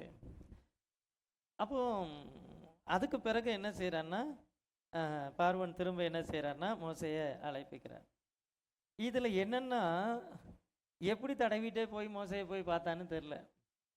எகிப்து தேசம் எங்கிலும் இருள் தான், ஆனால் எப்படியோ தடுமாறி ஒரு ஒரு ஒரு சில இதில் வந்து நம்ம போன ரூட்டில் அப்படியே போயிடுவோங்கிற மாதிரி எப்படியோ போய் தடுமாறி ஐயா சாமி ராசா வா வா வா வந்து சொல்லிட்டு என்ன செய்கிறான்னா கூப்பிட்டு வந்து என்ன செய்கிறாங்கன்னா பேசுகிறாங்க. இப்போ 9 வாதம் முடிஞ்சதுக்கு பிறகு கடைசியாக சொல்கிறான், பார்வோன் மோசையை அழைப்பிச்சு என்ன செய்கிறான்னா, நீங்கள் போய் கர்த்தருக்கு ஆராதனை செய்யலாம், உங்கள் ஆடுகளும் உங்கள் மாடுகள் மாத்திரம் நிறுத்தப்பட வேண்டும், உங்கள் குழந்தைகள் உங்களுடனே கூட என்ன செய்யலாம், போகலாம். பார்வோன் என்ன செய்யறான்னா கடைசியா ஒரு செக் வைக்கிறான். என்னது? ஆடு மாடுகள் அப்படிங்கிறது அன்னைக்கு இருந்த சொத்துக்கள். அது அவன் பல வருஷம் கஷ்டப்பட்டு அவன் வளர்த்த ஆடு மாடு. அவனுக்கு ஏதாவது ஒரு கஷ்டம், ஏதாவது ஒரு நெருக்கம்னா அதுதான் அவனுடைய சொத்து. அப்போ இவங்க வந்து போய் ஆராதனை நடத்திட்டு அப்படின்னா திரும்பி வரணும். இப்போ நம்ம நல்லா ஒரு விஷயத்தை புரிஞ்சுக்கணும். ஏன் பார்வோன் வந்து போக விட மாட்டேங்கிறான்? இவங்க திரும்ப திரும்ப திரும்ப திரும்ப சொல்லிட்டு இருந்தது வந்து பாலும் தேனும் ஓடுகிறதான தேசத்துக்கு போவோம்னு சொல்லல, கர்த்தருக்கு ஆராதனை செய்யணும், கர்த்தருக்கு பண்டிகை கொண்டாடணும் தான் சொல்றாங்க. அப்படி இருந்தும் இவன் ஏன் நம்பி விடலை அப்படின்னா அவனுக்கு தெரியும், அவனுக்கு நல்லாவே தெரியும். ஏன்னா யோசேப்பு மரிக்கும் பொழுது நிச்சயமாகவே கர்த்தர் உங்களை சந்திப்பார், அப்பொழுது என்னுடைய எலும்புகள் இங்கிருந்து கொண்டு போங்க அப்படின்னு சொல்லி சொல்றார். அப்போ இது எல்லாமே யாருக்கு தெரியும்னா யோசேப்பின் நாட்கள்ல இருந்த பார்வோனுக்கு தெரியும். இந்த ராஜாக்கள் இவங்களுக்கெல்லாம் வந்து டைரி எழுதுற பழக்கம் இருக்கும். நாளாகமம் அப்படிங்கிறது, நாளாகம புஸ்தகம் அப்படிங்கிறது குறிப்பேடுகள் தான், ராஜாக்கள் எழுதுகிறதான அந்த டைரி தான். அப்போ நிச்சயமாகவே கர்த்தர் உங்களை சந்திப்பார் அப்படின்னு சொல்லிட்டு யோசேப்பு சொன்னதான காலம் இதுதான். அவங்க தேவனாகிய கர்த்தர் அவங்களை என்ன செய்யறாரு, வந்து பார்க்கறாரு. அப்பொழுது பாலும் தேனும் ஓடுகிற அந்த கானான் தேசத்துக்கு உங்களை என்ன செய்வார்னா கூப்பிட்டு போவாரு. இவங்க சொல்றாங்க என்னுடைய ஜனங்களை என்னை ஆராதிக்க போக விடும்படி அவர்களை அனுப்பிவிடு. இல்லை, இவன் முதல்ல ஆராதிப்பான், ஆராதனை முடிச்சுட்டு அப்படியே என்ன செய்வான், போயிடுவான். அப்போ பார்வோனுக்கு தெரியுது அதனுடைய விளைவு, அவர்களை என்ன செய்யறான், தடை பண்றான். போகக்கூடாது அப்படின்னு சொல்லிட்டு சொத்துக்களை தன்னுடைய கட்டுப்பாட்டில் வச்சுக்கணும் அப்படின்னு என்ன செய்யறான், நினைக்கிறான். நம்மை குறித்த தேவ திட்டத்தை தேவன் வெளிப்படுத்தும் பொழுது மறைபொருளாக இருக்கிறப்ப பிரச்சனை இல்லை. ஆண்டவர் வெளிப்படுத்துறாரு, அல்லது நமக்கு தேவன் கொடுக்கக்கூடிய ஒரு சொப்பனத்தையோ தரிசனத்தையோ ஒரு திட்டத்தையோ நீங்க வேற ஒருத்தர்கிட்ட பேசுறீங்க அப்படின்னு சொல்லி சொன்னா, இப்போ உங்களுக்குள்ள வச்சுட்டீங்கன்னா பிரச்சனை இல்லை. நீங்க எப்போ பேசுறீங்களோ அப்போ அதை பிசாசு என்ன செய்வான், கேட்பான். அது வெளியில வராத வரைக்கும் அது உங்களுக்கும் தேவனுக்கும் உண்டான ரகசியம். வெளியில நீங்க எப்போ வருதோ அது பிசாசுக்கு தெரியும். அப்போ இங்க நம்ம நல்லா பார்க்குறோம், அந்த வார்த்தை யோசேப்பினுடைய வார்த்தை அடுத்து என்ன நடக்க போகுதுங்கிறது பிசாசுக்கு தெரியுது, அடுத்து என்ன நடக்க போகுதுங்கிறது பார்வோனுக்கு தெரியுது. அதனுடைய விளைவு அவன் என்ன செய்ய மாட்டேங்கிறான்னா இவங்களை போக விட மாட்டேங்கிறான். நம்மை குறித்த சில தேவ திட்டங்கள், நம்மை குறித்த சில தேவ ரகசியங்களை நாம் வெளிப்படுத்தும் பொழுது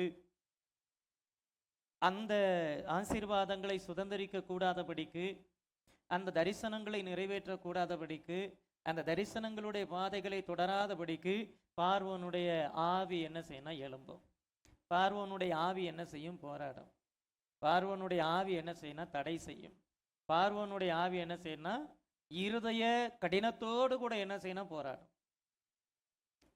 இவன் என்ன செய்யறான், அடுத்தடுத்து அடுத்தடுத்து. இப்போ இதுல ஒரு காரியத்தை பார்ப்போமே. முதல் இது பாருங்க, 8ஆம் அதிகாரம் 25ஆம் வசனம், யாத்திராகமம் 8:25. அப்பொழுது பார்வோன்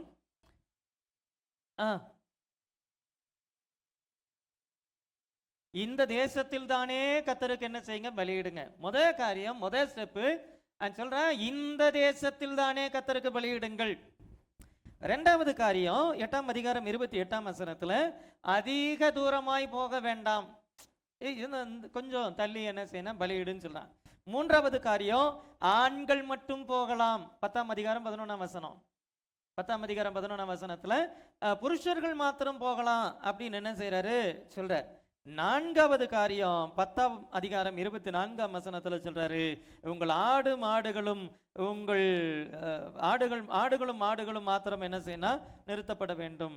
இல்லை, இதுக்கு இடையில வந்து குழந்தைகள் இருக்கட்டும் இடையில என்ன செஞ்சார்னா சொன்னார். ஸோ இப்படி ஒவ்வொரு ஸ்டெப்லையும் சொல்றான். அப்படின்னா என்ன அர்த்தம்னா, அவனுக்கு தேவ திட்டம் என்ன செய்யுதுன்னா தெரியுது. அதனுடைய விளைவு ஏதாவது ஒரு பிடிமானத்தை தன்னுடைய கைகளிலே வைத்துக்கொள்ள வேண்டும் அப்படின்னு என்ன செய்யறான், போராடுறான். பிடிமானம் யார் கையில இருக்கணும்? நீங்க எங்க போனாலும் குடி யார் கையில இருக்கணும்? என் கையில இருக்கணுங்கிறதுல பார்வோன் தெளிவா என்ன செய்யறான், இருக்கிறான். பிசாசு பாருங்க எவ்வளவு தெளிவா இருக்கிறான். இப்படித்தான் நம்ம வாழ்க்கையிலையும் போராடுவான். ஏதாவது ஒரு காரியத்தை அவன் கையில என்ன செய்யணும், வச்சுக்கணும்னு நினைப்பான். நீங்க முழுமையாய் விடுதலையை அனுபவிப்பதை பிசாசு ஒருபோதும் விரும்ப மாட்டான். ஏதாவது ஒரு காரியத்துல திரும்ப திரும்ப திரும்ப திரும்ப உங்களை பிடிச்சு வைக்கணும்னு என்ன செய்வான்னு நினைப்பான். ஏதாவது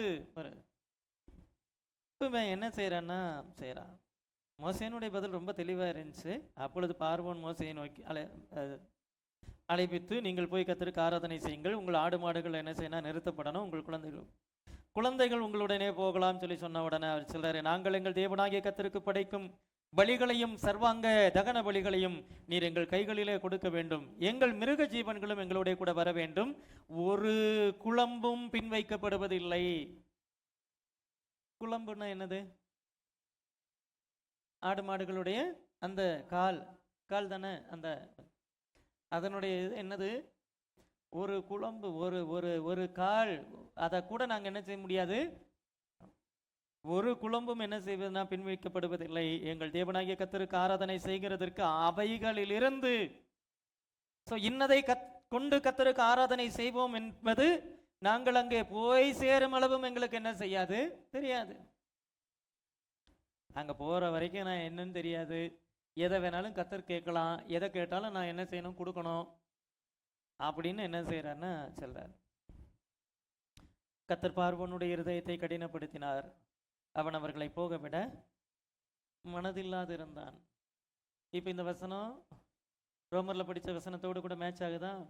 தேவனை அறிகிறதான அறிவை பற்றி கொண்டிருக்க மனதில்லாதிருந்தபடினால் தேவன் அவர்கள் இழிவான இச்சை ரோகங்களுக்கு என்ன செஞ்சார், ஒப்பு கொடுத்தார் அப்படின்னு என்ன செய்யறோம் பார்க்கிறோம். ஸோ பார்வோனுக்கு மனசு இல்லை, அதனுடைய விளைவு தேவன் என்ன செய்யறாருன்னா கடினப்படுத்துறாரு. கடினப்படுத்தினதோட இல்லாம இதுல பார்வோன் கொஞ்சம் எக்ஸ்ட்ரீமா நடந்துகிட்டாரு அப்படின்னு சொல்லலாம். 28ஆம் வசனத்துல பார்வோன் அவனை நோக்கி, என்னை விட்டு அப்பாலே போ, நீ இனி என் முகத்தை காணாதபடி எச்சரிக்கையாயிரு, நீ இனி என் முகத்தை காணும் நாளிலே சாவாய் என்றான்.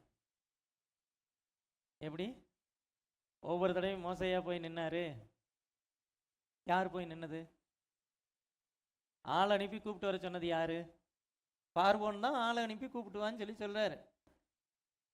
ஆனா இப்போ சொல்றாரு, நீ என் முகத்தை காணாதபடிக்கு என்ன செய், எச்சரிக்கையாய் இரு அப்படின்னு என்ன செய்யறாருன்னா சொல்றாரு. ஒண்ணு, பார்வோனை பொறுத்த வரைக்கும் அந்த ஒரு ராஜா அப்படிங்கிற ஸ்தானத்துல இருந்து அவ்வளவு அதிகாரத்தோடு அவ்வளவு பலத்தோடு தேசத்தை ஆட்சி பண்ணினவன்.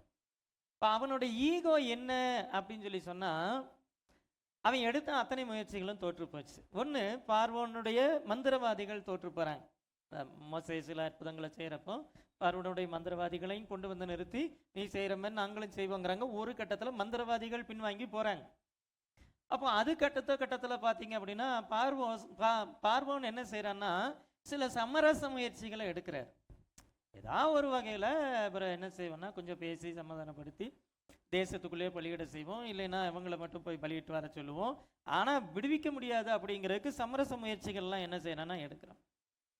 அதுக்கு பிறகு ஒவ்வொரு நியாய தீர்ப்பும் எகிப்தினுடைய தெய்வங்கள் மேலே என்ன செய்து வருது. அடுத்தடுத்து சில நியாய தீர்ப்புகளில் அந்த பார்வோன் தோற்று போனால் பார்வோன் நிற்க முடியல அப்படிங்கிறத தாண்டி அந்த நியாய தீர்ப்புகள் பார்வோன் மேலே அல்லது எகிப்திய ஜனங்கள் மேலே வந்ததான நியாய தீர்ப்பா இல்லாமல் அது எப்படி ஆகுதுன்னா எகிப்திய தெய்வங்கள் மேல் வரக்கூடியதான நியாய தீர்ப்பு ஆகிறப்போ மந்திரவாதிகளுடைய உதவியும் இல்லை, தெய்வங்களுடைய உதவியும் இல்லை, சமரச முயற்சியும் தோற்று போச்சு அப்படிங்கிற அந்த அந்த விரக்தியினுடைய விளிம்பு அப்படிங்கிறப்போ கடைசியா என்ன செய்யறாருன்னா மிரட்டுறார். எப்படி? நீ என் முகத்தை காணாதபடிக்கு எச்சரிக்கையா இரு, நீ என் முகத்தை காணும் நாளிலே சாவாய் அப்படின்னு என்ன செய்யறாரு சொல்றார். என்னது சாவாய்னா என்ன அர்த்தம்? பார்க்குற நாளில் கண்டிப்பா என்ன செய்வேன். மோசேனுடைய பதில் ரொம்ப அழகா இருக்கும். நீ சொன்னது சரி, இனி நான் உங்களுடைய முகத்தை காண்பது இல்லை அப்படின்னு சொல்லி சொல்றார். சரிப்பா, இனி நீ என்ன செய்ய மாட்ட, என்னைய பார்க்க மாட்ட, நீ யாரை பார்க்கக்கூடாதோ அவரை நீ பார்ப்ப அப்படின்னு சொல்லி சொல்றார். சரிதானே? அந்த வார்த்தையினுடைய பொருள் அதுதான். என்னைய பார்க்க மாட்ட, என்னை அனுப்புனவரை நீ என்ன செய்வ, பார்ப்ப. என்னைய பார்க்க மாட்ட, என்னை அனுப்புனவர் என்ன செய்ய போறாருங்கிறத என்ன செய்வேன்னா பார்ப்ப அப்படின்ட்டு அந்த கடைசி வாதை தான் என்னன்னா சங்கார தூதன் என்ன செய்யறாருன்னா 11ஆம் அதிகாரம் 1ஆம் வசனம். கர்த்தர் மோசேயை நோக்கி, இன்னும் ஒரு வாதை என்ன செய்வேன், பார்வோன் மேலும் எகிப்தின் மேலும் வர பண்ணுவேன், அதற்கு பின் அவன் உங்களை இவ்விடத்திலிருந்து போக விடுவான், சமூலமாய் உங்களை போக விடுவதும் அல்லாமல் உங்களை இவ்விடத்திலும் இருந்து துரத்தியும் விடுவான். எப்படி துரத்துறதுன்னா என்னது? போனா சரி, தயவு செஞ்சு என்ன செஞ்சிரு, போயிரு. இது வரைக்கும் போக விடாம போராடிக்கிட்டே இருந்ததான அவன் இதுக்கு மேல என்ன செய்ய மாட்டான், அதுக்கு வாய்ப்பே இல்லை, அப்படிப்பட்ட ஒரு காரியத்தை செய்வேன் அப்படின்னு சொல்லிட்டு ஆண்டவர் சொல்றார், இப்பொழுது ஒவ்வொருவனும் அவனவன் அயலானிடத்திலும் ஒவ்வொருத்தையும் அவளவள் அயலானிடத்திலும் வெள்ளி உடைமைகளையும் பொன் உடைமைகளையும் கேட்கும்படி என்ன செய்யணும் சொல் அப்படின்னு சொல்லி சொல்றார். எதுக்கு?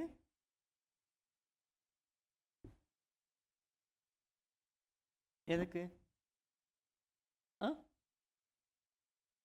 போறப்ப ஏன் வாங்க சொல்றாரு?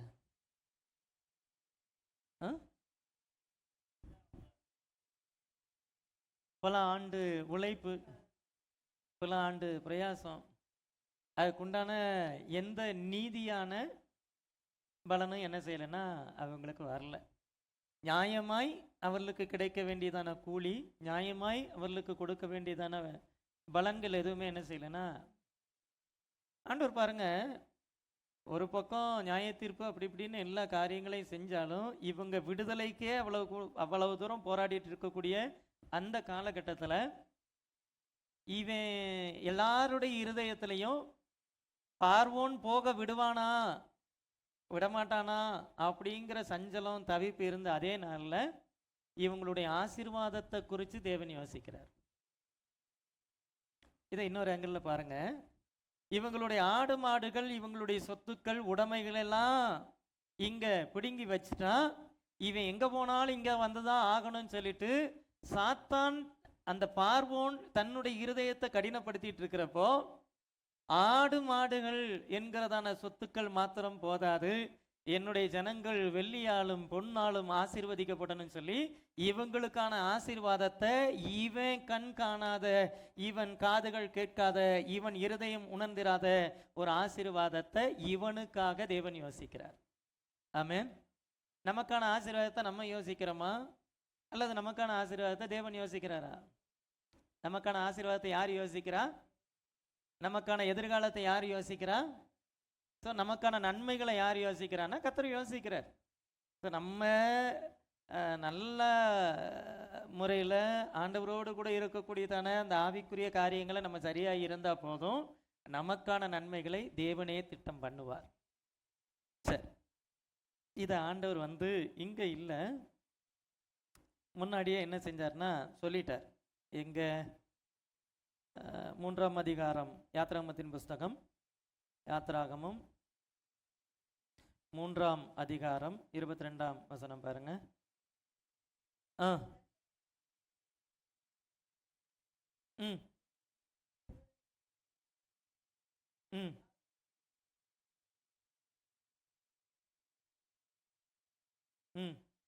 எகிப்தியரை கொள்ளையிடுவீர்கள் என்றார். இது எப்போ? எரிகிற முட்செடியில மோசேக்கு தரிசனம் ஆகிறப்பவே கர்த்தர் சொல்றாரு, என்ன சொல்றாரு? நீங்க 20ஆம் வசனம் கூட பாருங்களேன், 20ல இருந்தே பாருங்க. ஆகையால் நான் என் கையை நீட்டி எகிப்தின் நடுவிலே நான் செய்யும் சகலவித அற்புதங்களாலும் அதை வாதிப்பேன். அதற்கு பிறகு அவன் உங்களை போக விடுவான். அப்பொழுது இந்த ஜனங்களுக்கு எகிப்தியரின் கண்களில் தயவு கிடைக்க பண்ணுவேன். நீங்கள் போகும்போது வெறுமையாய் போவதில்லை. ஒவ்வொரு ஸ்திரீயும் தன் தன் அயலகத்தாரிடத்திலும் தன் தன் வீட்டில் தங்குகிறவளிடத்திலும் வெள்ளி உடைமைகளையும் பொன்னுடைமைகளையும் வஸ்திரங்களையும் கேட்டு வாங்குவாள். அவைகளை உங்கள் குமாரருக்கும் உங்கள் குமாரத்திகளுக்கும் தரிப்பித்து எகிப்தியரை கொள்ளையிடுவீர்கள். அப்படின்னா அது வரைக்கும் எகிப்தியருடைய குமாரருடைய கழுத்துல இருந்திருக்கலாம், அது வரைக்கும் எகிப்தியருடைய குமாரருடைய காதுகளில் இருந்திருக்கலாம், அது எகிப்தியருடைய குமாரர்களுடைய கைகளில் இருந்திருக்கலாம். அதை உங்கள் குமாரருடைய உங்கள் குமாரத்திகளுடைய சரீரங்கள் அவைகளை நான் என்ன செய்வேன், தரிப்பிப்பேன் அப்படின்னு சொல்லி சொல்றாரு. எங்க ஆண்டவர் இதை சொல்றாரு? எரிகிற முட்செடியில தரிசனமாகிறப்பவே ஆண்டவர் டோட்டல் ஸ்கிரிப்டைன்னு சொல்லிட்டார். என்ன செய்ய போறங்கிறது சொல்லிட்டார், எதெல்லாம் நடக்க போகுதுங்கிறது சொல்லிட்டார். ஆண்டவர் 9 வாதைகளை முடிச்சதுக்கு பிறகு 10ஆம் வாதையை நடப்பிக்கிறதுக்கு முன்னாடி சொல்றாரு, என்ன செய், வாங்கிக்க. எந்தெந்த வீட்டில் எங்கெங்கெல்லாம் நீ வேலை செஞ்சியோ அங்கிருந்து என்ன செய், வெள்ளி உடைமைகளையும் பொன் உடைமைகளையும் என்ன செய், வாங்கிக்க. கேட்டா கொடுக்கணும்ல. ஆண்டவர் இங்க சொல்றாரு, தயவு கிடைக்க பண்ணுவேன். பார்வோனுடைய இருதயத்தை கடினப்படுத்தினதான ஆண்டவர் எகிப்தியருடைய இருதயத்திலிருந்து தயவு கிடைக்க பண்ணினார். பாருங்க, அவர் தயவு கிடைக்க பண்ணுனா கிடைக்க வேண்டிய நன்மைகள் எல்லாம் கிடைக்கும். திரும்ப இங்க போய் போராடுறதெல்லாம் இல்லை, இங்க போய் ஃபைட் பண்றதெல்லாம் இல்லை. மோசேதான் 9 தடவை போயிட்டு வந்துட்டு இனி என் முகத்தை காண்பதில்லைன்னு சொன்னதுக்கு அப்புறம் வந்து உட்கார்ந்துட்டு இருக்கிறார். ஆனா இங்க அப்படிலாம் இல்லை, போ கேளு வாங்கிட்டு வா. பாருங்க, ஆண்டவரை பொறுத்த வரைக்கும் ஒரு சின்ன சின்ன சின்ன சின்ன காரியத்துல கூட எவ்வளவு கரிசனை உள்ளவராயிருந்தார். இவர்கள் யோசித்திராத காரியங்களை தேவன் யோசித்தார். நம்மளால என்ன செய்ய முடியும், பார்க்க முடியும். அத நல்லா பாருங்களேன். உங்கள் குமாரருக்கும் உங்கள் குமாரத்திகளுக்கும் தரிப்பித்து, இவங்க இந்த ஜனங்களுக்கு வந்து அதை புரிஞ்சுக்காம தான் வனாந்தரத்தில் போய் நாங்களும் எங்கள் பிள்ளைகளும் சாகும்படிக்கா எங்களை கூப்பிட்டு வந்தீங்க. உண்மையிலே யோசிச்சு பாருங்க, சாகரக்கா கத்தரை அப்படி கொண்டு வந்தாரு. அப்போ அந்த அந்த தேவையற்ற வார்த்தைகள் கத்தர் வந்து அவ்வளவு தூரம் என்ன செய்யறாருன்னா, கரிசனை என்ன செஞ்சார்னா நடத்தினார். தயவு கிடைக்கும்படி செய்தார். இவங்களும் என்ன செய்யறாங்கன்னா போய் வாங்குறாங்க. மோசே என்பவன் எகிப்து தேசத்திலே பார்வோனுடைய ஊழியக்காரரின் பார்வைக்கும் ஜனங்களின் பார்வைக்கும் மிகவும் பெரியவனாய் இருந்தான். இங்க பார்க்குறோம், ஜனங்கள் என்ன செய்யறான்னா தயவு கிடைக்கும்படி செய்தார் அப்படின்னு என்ன செய்யறோம் பார்க்குறோம். உபாகமத்தின் புஸ்தகம் 34ஆம் அதிகாரம் 10 இருந்து 12 வசனங்களை பாருங்க.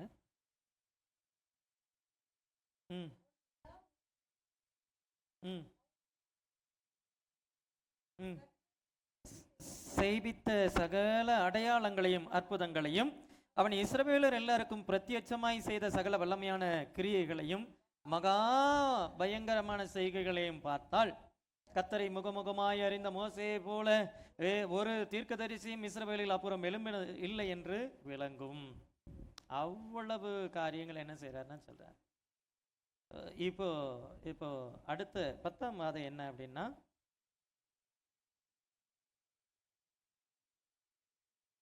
சங்கார தூதன். 4ஆம் வசனம் பார்க்கிறோம். அப்பொழுது மோசே, கத்தர் நடுராத்திரியிலே நான் எகிப்தின் மத்தியிலே புறப்பட்டு போவேன்.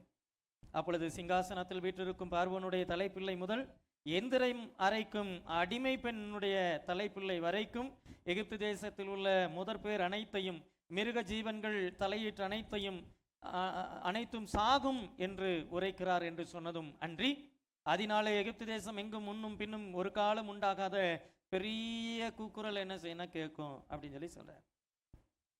ஆனாலும் கத்தர் எகிப்தியருக்கும் இஸ்ரவேலருக்கும் பண்ணுகிற வித்தியாசத்தை நீங்கள் அறியும்படிக்கு இஸ்ரவேல் புத்திரர் அனைவருக்குள்ளும் மனிதர் முதல் மிருக ஜீவன்கள் வரைக்கும் ஒரு நாயாகிலும் தன் நாவை அசைப்பதில்லை அப்படின்னு சொல்லி சொல்றார்.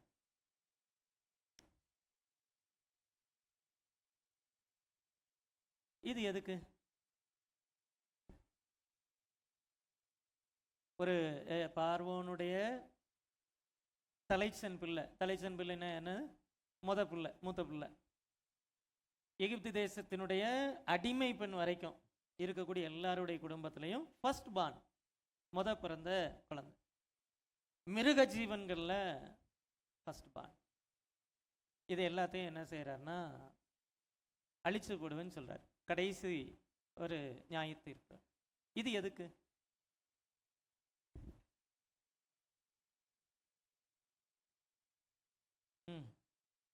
அதனால அதெல்லாம் அவங்களுக்கு கிடையாது, இஸ்ரவேலருக்கு தானே. சேஷ்டபுத்திர பாகம்,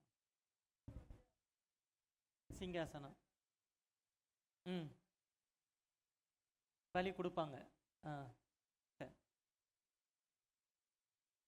அதிகமான பாசம். தியா மேல பாசமா இருப்பீங்களா? ஏய் அப்பா என்ன சொல்றாரு பாரு. சரி, அதாவது என்னன்னா, எகிப்தியர்களை பொறுத்த வரைக்கும் எகிப்து தேசத்துல பல தெய்வ வழிபாடுங்கிறது இருந்துச்சு. உயிரை கொடுக்கிற தெய்வம், உயிரை எடுக்கிற தெய்வங்கிற தெய்வங்கள் அங்க என்ன செஞ்சுன்னா இருந்துச்சு. அவனுக்கு குழந்தை வேணும்னா ஒரு தெய்வத்திட்ட போய் என்ன செய்வான்? நிற்பான்.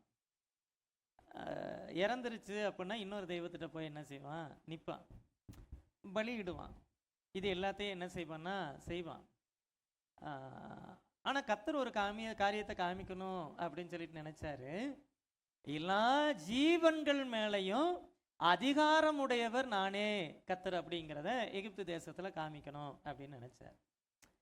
நீ என்னதான் நினைச்சாலும் பவர்ஃபுல் காட், இதுதான் ஜீவனை கொடுக்கிற தேவன், இதுதான் ஜீவனை எடுக்கிற தேவன், அது இது அப்படி இப்படி நீ என்ன வேணாலும் நினைச்சிட்டு இருந்தாலும் இல்லை. ஸோ வாழ்வின் மீதும் மரணத்தின் மீதும் அதிகாரம் கொண்டதான தேவன் தான் அப்படின்னு சொல்லிட்டு இது நடக்கும்னு சொல்லி சொல்றார். இப்போ இன்னைக்கு ஒரு குடும்பத்தில் ஒருத்தர் 2 பேர் தான் இருக்கிறாங்க. அன்னைக்கு ஒவ்வொரு குடும்பங்களில் 10 பேர் 12 பேர் 15 பேர் அப்படிலாம் என்ன செய்வாங்கன்னா இருப்பாங்க, நிறைய பேர் இருப்பாங்க.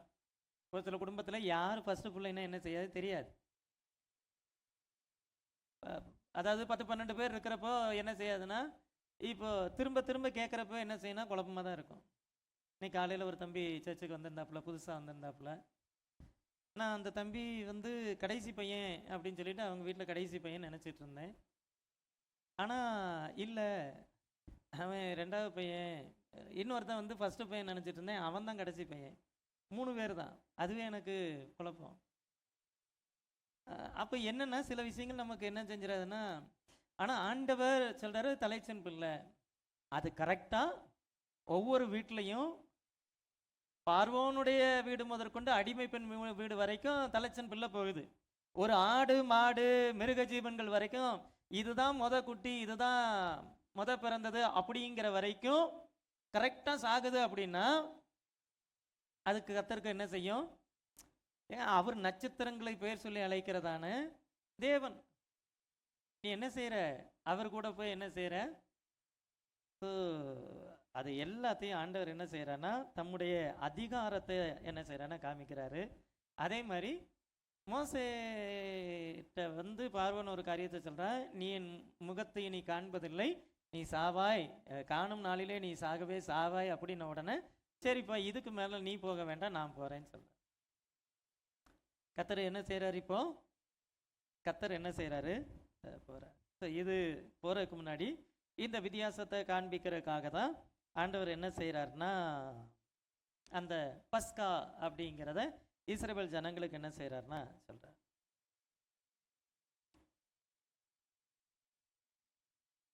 இவ்வளவு அற்புதங்களை பார்த்ததுக்கு பிறகும் ஒவ்வொரு இடத்துல என்ன செய்யறான்னா திரும்ப திரும்ப திரும்ப திரும்ப அவன் கடினப்படுத்தினான். ஆனால் ஆண்டவர் முன்னாடியே சொல்லியிருந்தார். 9ஆம் வசனம் பார்க்குறோம், தேசத்திலே என் அற்புதங்கள் அநேகமாகும்படிக்கு பார்வோன் உங்களுக்கு செவி கொடுக்க மாட்டான் அப்படிங்கிறதையும் கர்த்தர் என்ன செஞ்சிருந்தாரு சொல்லியிருந்தார். ஸோ இப்போ அதுக்கு பிறகு தான் இவங்க என்ன செய்கிறாங்கன்னா பஸ்காவுக்கு என்ன செய்கிறாங்கன்னா ஒரு ஆட்டுக்குட்டியை தெரிந்தெடுக்கும்படியாக சொல்கிறார். எங்கே 2ஆம் வசனம் 12ஆம் அதிகாரம் 2ஆம் வசனம் வாங்க. ம் ம். வீட்டு தலைவர்கள் வீட்டுக்கு ஒரு ஆட்டுக்குட்டியாக ஒவ்வொருவரும் ஒவ்வொரு ஆட்டுக்குட்டியை என்ன செய்யணும்? தெரிந்து கொள்ள கடவீர்கள். ஒரு வீட்டில் இருக்கிறவர்கள் ஒரு ஆட்டுக்குட்டியை புசிக்கிறதற்கு போதுமான பேர்களாய் இராமற் போனால் அவனும் அவன் சமீபத்தில் இருக்கிற அவனுடைய அயல் வீட்டாரிடத்தில் இருக்க தங்களிடத்தில் உள்ள ஆத்துமாக்களின் இலக்கத்திற்கு தக்கதாக ஒரு குட்டியை என்ன செய்யணும்? தெரிந்து கொள்ளணும். ஒரு ஆட்டுக்குட்டியை எத்தனை பேர் சேர்ந்து சாப்பிட முடியுமோ அதுக்கு தகுந்த மாதிரி நம்பர்ஸை நீங்கள் என்ன செய்யுங்க? சேர்த்திக்குங்க அப்படின்னு சொல்லி சொல்கிறார். ஸோ அந்த ஆட்டுக்குட்டி பழுதற்றதும் ஆணும் ஒரு வயதுள்ளதுமாய் என்ன செய்யணும்? இருக்கணும். செம்மறி ஆடுகளிலாவது வெள்ள ஆடுகளிலாவது அதை நீ என்ன செய்யலாம்?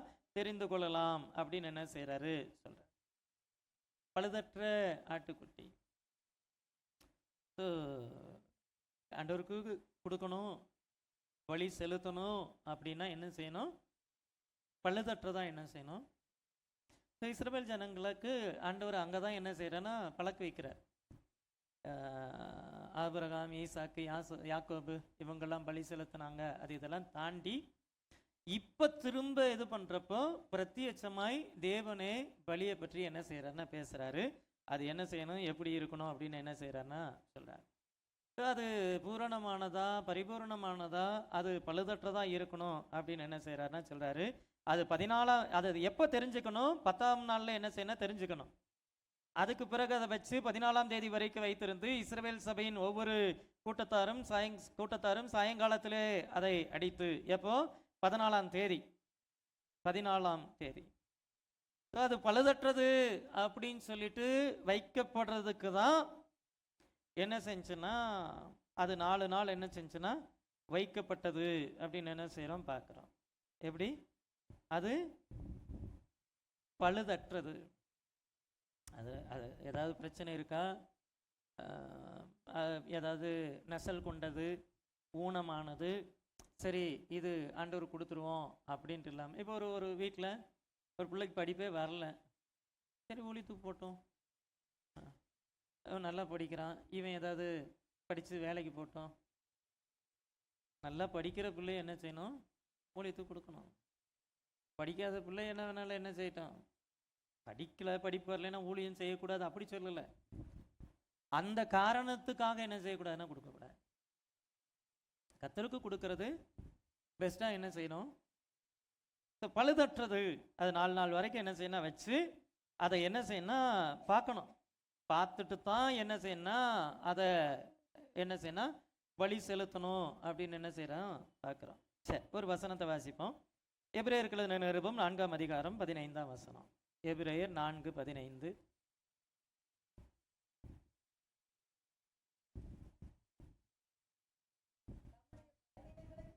ம் ம்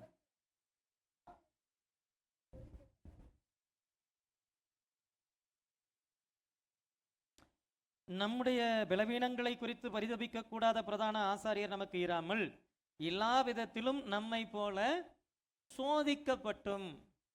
பழுதற்ற ஆட்டுக்குட்டி அப்படிங்கிறது 4 நாள் வச்சு சோதிக்கப்பட்டது போல இயேசு கிறிஸ்து அவர் சோதிக்கப்பட்டார். அவர் நம்முடைய பலவீனங்களை குறித்து பரிதபிக்க கூடாத பிரதான ஆசாரியர் நமக்கு இராமல் எல்லா விதத்திலும் நம்மை போல சோதிக்கப்பட்டும் பாவம் இல்லாதவராய் இருக்கிற பிரதான ஆசாரியரே நமக்கு இருக்கிறார். அப்படின்னா நமக்கு அருளப்பட்ட பிரதான ஆசாரியர் அப்படிங்கிறவர் பழுதற்ற தேவ ஆட்டுக்குட்டி. சரிதானே? எபிரேயருக்கு நிருபம் 7ஆம் அதிகாரம் 26ஆம் வசனம் பாருங்க. 7ஆம் அதிகாரம் 26. பரிசுத்தரும் குற்றமற்றவரும் மாசில்லாதவரும் பாவிகளுக்கு விலகினவரும் வானங்களிலே உயர்ந்திருக்கிறவருமாகி இருக்கிற இவ்விதமான பிரதான ஆசாரியரே நமக்கு ஏற்றவராய் இருக்கிறார். எந்த பிரதான ஆசாரியருக்கும் இந்த வார்த்தை பொருந்தாது. ஆரோனுக்கும் பொருந்தாது.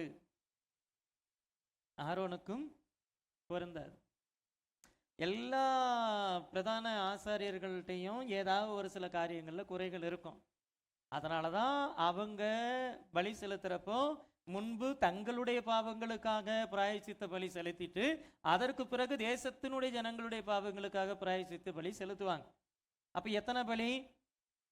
2. ஆனா இவர் எல்லா வகையில சோதிக்கப்பட்டும் ஒரே தரம் பலியிடப்பட்ட. ஸோ அப்போ அவர் என்ன செய்யறாருன்னா, பழுதற்ற ஆட்டுக்குட்டி அப்படின்னு என்ன செய்யறோம் பார்க்குறோம். சாயங்காலத்துல அதை அடிச்சு அதுல ரத்தத்தை கொஞ்சம் எடுத்து தாங்கள் அதை புசிக்கும் வீட்டு வாசல் நிலைக்கால்கள் இரண்டிலும் நிலையின் மேல் சட்டத்திலும் தெளித்து. என்னது? யார் புசிக்கிறாங்களோ அந்த வீட்டு வாசல்ல என்ன செய்யணும்? ரத்தம் பூசப்பட்டு இருக்கணும். அப்படின்னா என்ன அர்த்தம்? யாருக்காக, எந்த குடும்பத்துக்காக, எந்த வீட்டுக்காக, அந்த வீட்டில் இருக்கக்கூடிய, ஏன்னா ஆண்டவர் சொல்றாரு அந்த நம்பர்ஸ் எத்தனை எண்ணிக்கை வேணுமோ சேர்த்திக்க. இப்போ ஒரு வீட்டில் 2 பேர் தான் இருக்கிறாங்க. ஒரே ஆட்டுக்குட்டி அடித்து 2 பேரும் சாப்பிட முடியுமா? முடியாது. அப்போ பக்கத்தில் இருக்கிறவனையும் சேர்த்திக்க. இது ஏன் அப்படின்னா, அடிக்கிறதே எப்போ அடிக்கிறாங்க? சாயங்காலத்தில் அடித்து நைட்டு சாப்பிட்ணும். நம்ம எப்போ சாப்பிடுவோம்? காலையில் என்ன செய்வோம்? காலையில் அடித்து எடுத்துகிட்டு வந்து ஒன்று காலையில் சாப்பிடுவோம், இல்லைன்னா மதியம் சாப்பிடுவோம். மீதி இருந்தால் நைட்டு சாப்பிட்டு பாத்திரத்தை கழுவி வச்சுருவோம். இங்கே அடிக்கிறதே சாயந்தரம், நைட்டு தான் சாப்பிட்ணும்.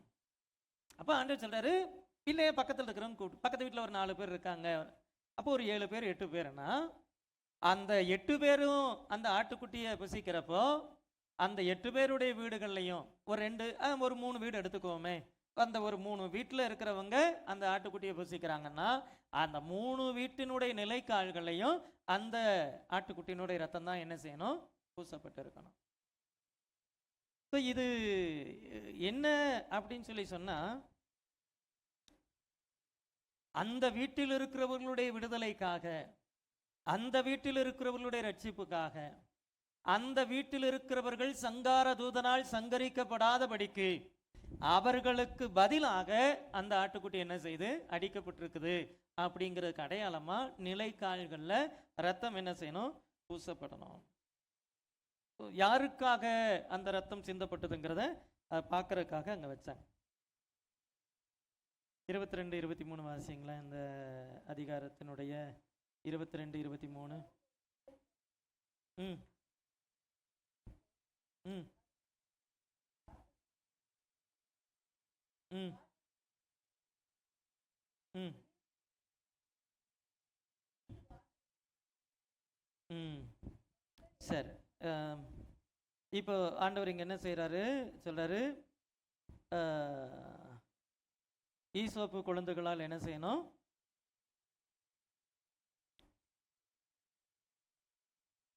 ஒரே ஒரு நிமிஷம். விடியற்காலம் மட்டும் உங்களில் ஒருவரும் வீட்டு வாசலை விட்டு என்ன செய்யக்கூடாது? புறப்படக்கூடாது அப்படின்னு சொல்லி சொல்றாரு. கர்த்தர் எகிப்தியரை அதம் பண்ணுகிறதற்கு கடந்து வருவார். நிலையின் மேல் சட்டத்திலும் வாசலின் நிலைக்கால்கள் இரண்டிலும் அந்த இரத்தத்தை காணும் போது கர்த்தர் சங்கார தூதனை உங்கள் வீடுகளில் உங்களை அதம் பண்ணுகிறதற்கு வர ஒட்டாமல் வாசற்படியை விலகி கடந்து போவார் அப்படின்னு என்ன செய்யறோம் பார்க்கிறோம். சங்கார தூதன் அப்படிங்கிறவன் அதம் பண்ணுகிற நியாய தீர்ப்பை செயல்படுத்துகிறதற்காக அனுப்பப்பட்டதான தூதை. அவன் என்ன செய்யறான்? நிலைக்கால்கள்லையும் மேல் சட்டத்திலையும் அந்த அந்த அந்த ரத்தம் பூசப்பட்டிருக்கிறது பார்த்தா உள்ள வர மாட்டான். வீடு வீடா அவன் ஐடென்டிஃபை பண்ணி அவன் என்ன செய்யறான்னா, எந்த வீடுகளில் ரத்தம் பூசப்படலையோ அதான். இது இஸ்ரவேலருக்கு கொடுக்கப்பட்டதான பிரமாணம். இது எகிப்தியருக்கு கொடுக்கப்படலை. பார்வோனுக்கோ பார்வோனுடைய வேலைக்காரருக்கோ ஊழியக்காரருக்கோ அங்கிருந்த யாருக்கும் என்ன செய்யலை, இது கொடுக்கப்படலை. அதாவது இன்னொன்று பார்த்தோம் அப்படின்னா, இஸ்ரவேல் ஜனங்களை ப்ரொடெக்ட் பண்றதுக்குன்னு ஆண்டவர் ஒரு பிளான் பண்றாரு. இந்த திட்டம் எதுவுமே அவனுக்கு தெரியாது, பார்வோனுக்கு தெரியாது. இங்க இவங்களே இதுவரைக்கும் ஆண்டவர் அப்படிலாம் செய்யல. அங்க இருளா இருந்தாலும் இங்க வெளிச்சமா இருக்கும். அங்க வெட்டுக்கிளிகள் வந்தாலும் அந்த வெட்டுக்கிளி இங்க வராது. அங்க தவளை வந்தாலும் அந்த தவளை இங்க வராது. அங்க பேன் வந்தாலும் இங்க வராது. ஆனா இங்க அப்படி இல்லை. சங்காரதூதன் வருவான், இங்கேயும் வருவான். என்னது? இங்கேயும் வருவான். ஆனா ரத்தம் பூசப்பட்டு இருக்கிறத பார்த்தா என்ன செய்வான்? கடந்து போவான் அப்படின்னு என்ன செய்கிறோம் பார்க்குறோம். யோவான் எழுதின சுவிசேஷம் 10ஆம் அதிகாரம் 11ஆம் வசனத்தில் பார்க்குறோம். நானே நல்ல மேய்ப்பன், நல்ல மேய்ப்பன் தன்னுடைய ஆடுகளுக்கு ஜீவனை கொடுக்கிறான் அப்படின்னு என்ன செய்கிறோம் பார்க்கிறோம். ஸோ இது வந்து பழைய ஏற்பாட்டு காலத்தை பொறுத்த வரைக்கும், பழைய ஏற்பாட்டு காலத்தை பொறுத்த வரைக்கும் ஆட்டுக்குட்டி அடிக்கப்பட்டது, ஆட்டுக்குட்டியின் ரத்தம் நிலைக்கால்களில் பூசப்பட்டது. புதிய ஏற்பாட்டு காலத்தை பொறுத்த வரைக்கும் ஆட்டுக்குட்டி அல்ல, நானே நல்ல மேய்ப்பன் சொல்லிட்டு மேய்ப்பன் ஆடுகளுக்காக ஜீவன் கொடுக்கிறார். பழைய ஏற்பாட்டில் மேய்ப்பர்களுக்காக, எபிரேயர்கள் மேய்ப்பர்கள் தான், மேய்ப்பர்களுக்காக ஆட்டுக்குட்டி தன்னுடைய ஜீவனை கொடுத்தது. ஆனால் புதிய ஏற்பாட்டில் ஆடுகளுக்காக மேய்ப்பன் தன்னுடைய ஜீவனை என்ன செஞ்சார், கொடுத்தார் அப்படின்னு என்ன செய்கிறோம் பார்க்குறோம். ஸோ அன்றைக்கி ராத்திரி என்ன செய்கிறாருன்னா, ஆண்டவர் இதெல்லாம் நடக்கும் அப்படின்னு சொல்லிட்டு சொல்கிறாரு, இந்த காரியத்தை உங்களுக்கும் உங்கள் பிள்ளைகளுக்கும் நித்திய நியமமாக கைக்குள்ள கடவீர்கள் அப்படின்னு சொல்லி சொல்கிறார். கர்த்தர் உங்களுக்கு தாம் சொன்னபடி கொடுக்க போகிற தேசத்தில் நீங்கள் போய் சேரும்போது இந்த ஆராதனையை கைக்குள்ள கடவீர்கள் அப்படின்னு சொல்லி சொல்கிறார். அப்பொழுது உங்கள் பிள்ளைகள் இந்த ஆராதனையுடைய கருத்து என்ன என்று உங்களை கேட்டால், பாருங்க எப்படி ஆண்டவர் சொல்லி கொடுக்குறாரு பாருங்க. இது எதுக்கு நம்ம அடிக்கணும், இது எதுக்கு இப்படி புசிக்கணும், இதை எதுக்கு கொண்டு போய் நீ நினைக்கால்களில் பூசுற அப்படின்னு சொல்லிட்டு உங்கள் பிள்ளைகள் இந்த ஆராதனையினுடைய கருத்து என்ன என்று கேட்டால், what do you mean by this ceremony, இதை நம்ம ஏன் செய்கிறோம். இப்போ நம்ம பிள்ளைங்க கேட்குறாங்களா, பெந்தைக்கோஸ்தே நாள் இது எதுக்கு, இதை என்ன பண்ணுறோம், இதை ஏன் கொண்டாடணும். பாருங்க, நெக்ஸ்ட் ஜெனரேஷனை கைட் பண்ண வேண்டியதான வேலை பேரண்ட்ஸுக்கு இருக்குது. ஆண்டவர் அதை வந்து மோசைக்கிட்டையும் ஆரோன்ட்டையும் என்ன செய்யல, கொடுக்கல. அவர் தெளிவாகவே சொல்றாரு, உங்கள் பிள்ளைகள், யாரு, உங்கள் பிள்ளைகள் இந்த ஆராதனையினுடைய கருத்து என்ன அப்படின்னு கேட்டால் பாஸ்டருக்கு ஃபோன் பண்ணி என்னமோ கேட்குறாங்க சொல்லிடுங்க. உட்காந்து பேரண்ட்ஸ் ஸ்டடி பண்ணணும். பிள்ளைங்க கேள்வி கேட்பாங்க, கேள்வி கேட்காத பிள்ளைகளை கற்று நமக்கு கொடுத்துருக்கலாம், அது ஒரு வேளை நமக்கு ஒரு ஆசீர்வாதமாக இருக்கலாம். எங்கள் பிள்ளைங்க அப்படிலாம் கேட்குறது இல்லை பாஸ்டர், அம்மா ஃபோன் கொடுமா அப்படி தான் கேட்குறதுங்களே தவிர வேறு எதுவும் கேட்குறது இல்லை. கேட்டா ஆண்டவர் சொல்றாரு, இது கர்த்தருடைய பஸ்காவாகிய பலி. அவர் எகிப்தியரை அதம் பண்ணி நம்முடைய வீடுகளை தப்ப பண்ணின போது எகிப்தில் இருந்த இஸ்ரவேல் புத்திரருடைய வீடுகளை கடந்து போனார் என்று நீங்கள் சொல்லணும் அப்படின்னு சொல்லி சொல்றார். இஸ்ரவேல் புத்திரர் அப்படியே செய்தார்கள். ஒருவேளை அன்னைக்கு அவங்களுக்கு ஒருவேளை விவரம் தெரிஞ்ச குழந்தைங்க கண்ணில் பார்த்துருக்கோம். விவரம் தெரியாத சின்ன பிள்ளைங்களுக்கு இவங்க வனாந்தரத்தில் வச்சு என்ன செய்யணும், போதிக்கணும். வனாந்தரத்தில் வச்சு எதை போதிச்சிருக்கணும், இதைத்தான் என்ன செய்யணும், போதிச்சிருக்கணும். ஆபிப் மாதம் 14ஆம் தேதி கரெக்டா?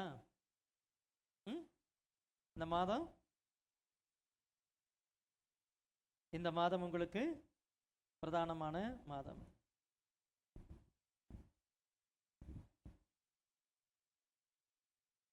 நிசான், ஆபிப் நிசான் மாதமா? ஸோ இந்த எபிரேய மாதத்துக்கு 2 பேர் என்ன செய்திருக்குது, ஆபிப், நிசான். அதாவது நம்ம இதில் வந்து மார்ச், ஏப்ரல், இப்போ நம்ம லெந்த் டேஸ் அப்படின்னு சொல்லிட்டு இந்த இது பண்ணுறோம். அது பெரும்பாலும் எங்கே ஆரம்பிச்சு எங்கே வரைக்கும் வருது, மார்ச்சில் நம்ம ஃபாஸ்டிங் பீரியட் ஆரம்பிப்போம். ஏப்ரல் என்ன செய்வோம், அப்போ எந்த மாதத்தை சொல்லுவோம், மார்ச் ஏப்ரல்னு சொல்கிற மாதிரி அது வந்து நிசான் ஆபிப் அந்த இதில் என்ன செய்யணும் வரும். ஸோ அந்த மாதத்தில் 14ஆம் தேதி அப்படின்னு என்ன செய்கிறோம் பார்க்குறோம். ஸோ அந்த டேட்டில் இதை என்ன செய்யணும், கண்டிப்பாக என்ன செய்யணும், ஆசரிக்கணும் அப்படிங்கிறத ஆண்டவர் என்ன செய்கிறாருன்னா சொல்கிறார். அதுக்கு பிறகு 35ஆம் வசனம் வாங்க. மோசே சொல்லியிருந்தபடி ம் ம் ம் ம் எல்லாரும் என்ன செஞ்சாங்க, கொள்ளையிட்டார்கள் அப்படின்னு என்ன செய்கிறோம் பார்க்குறோம். ஸோ ஆண்டவர் சொல்லியிருந்தபடி அவங்க போய் என்ன செய்கிறாங்க, கேட்குறாங்க. கேட்ட பொழுது இப்பொழுது அவங்க கேட்ட எல்லாம் என்ன செய்து கிடைக்கும். கர்த்தர் ஜனங்களுக்கு எகிப்தியருடைய கண்களில் தயவு கிடைக்கும்படி செய்ததினால் கேட்டதை அவர்களுக்கு கொடுத்தார்கள். அப்படின்னா என்னது, இந்த நெக்லஸ் நல்லா இருக்கு, இதை என்ன செய், கழட்டி கொடு. என்ன வேணும்ப்பா கேளு, என்ன வேணுமா வாங்கிட்டு போ. பாருங்க, 430 வருஷம்னா எத்தனை வருஷம்? அவங்களுடைய அப்பா, அவங்க அப்பாவுடைய அப்பா, அப்பாவுடைய அப்பாவுடைய அப்பா, இவங்கெல்லாம் அங்கே தான் வேலை பார்த்துருப்பாங்க. அங்கேயே இவன் நல்லாவே இருந்திருப்பான். இவன் ஸோ எல்லாத்தையும் என்ன செய்கிறான்னா, அப்படி கேட்டு அவர்கள் கொள்ளையிட்டார்கள் அப்படின்னு என்ன செய்கிறோம் பார்க்குறோம். இப்படியே என்ன செய்கிறாரு, இதுக்கு முன்னாடி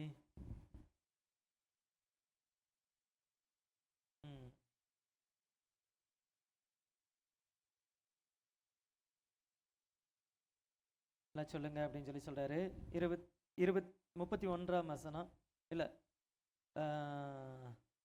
29ஆம் வசனத்தில் பார்க்குறோம். நடுராத்திரியிலே சிங்காசனத்தின் மேல் வீற்றிருக்கும் பார்வோனுடைய தலைப்பிள்ளை முதல் காவல் கிடங்கில் இருக்கும் சிறைப்பட்டவனுடைய தலைப்பிள்ளை வரைக்கும் இருந்த முதற்பேர் அனைத்தையும், மிருக ஜீவன்கள் தலையீற்று அனைத்தையும் கர்த்தர் என்ன செஞ்சாரு, ஆண்டவர் சொன்னதை செய்கிற தேவன். அவர் எதை சொன்னாலும் சொன்னதை என்ன செய்வார், செய்வார். இவங்க ஒரு கட்டத்தில் என்ன செய்கிறாங்கன்னா, கொஞ்சம் அசால்ட்டாக இருந்தாங்க, பார்த்துக்கலான்ட்டு இருந்தாங்க, அது நடக்கிறப்ப பார்த்துக்கலாம் அப்படின்னு நினச்சாங்க. ஆனால் அவங்க சொன்ன எல்லா காரியங்களும் என்ன செஞ்சுன்னா நடந்தது அப்படின்னு என்ன செய்கிறோம் பார்க்கலாம்.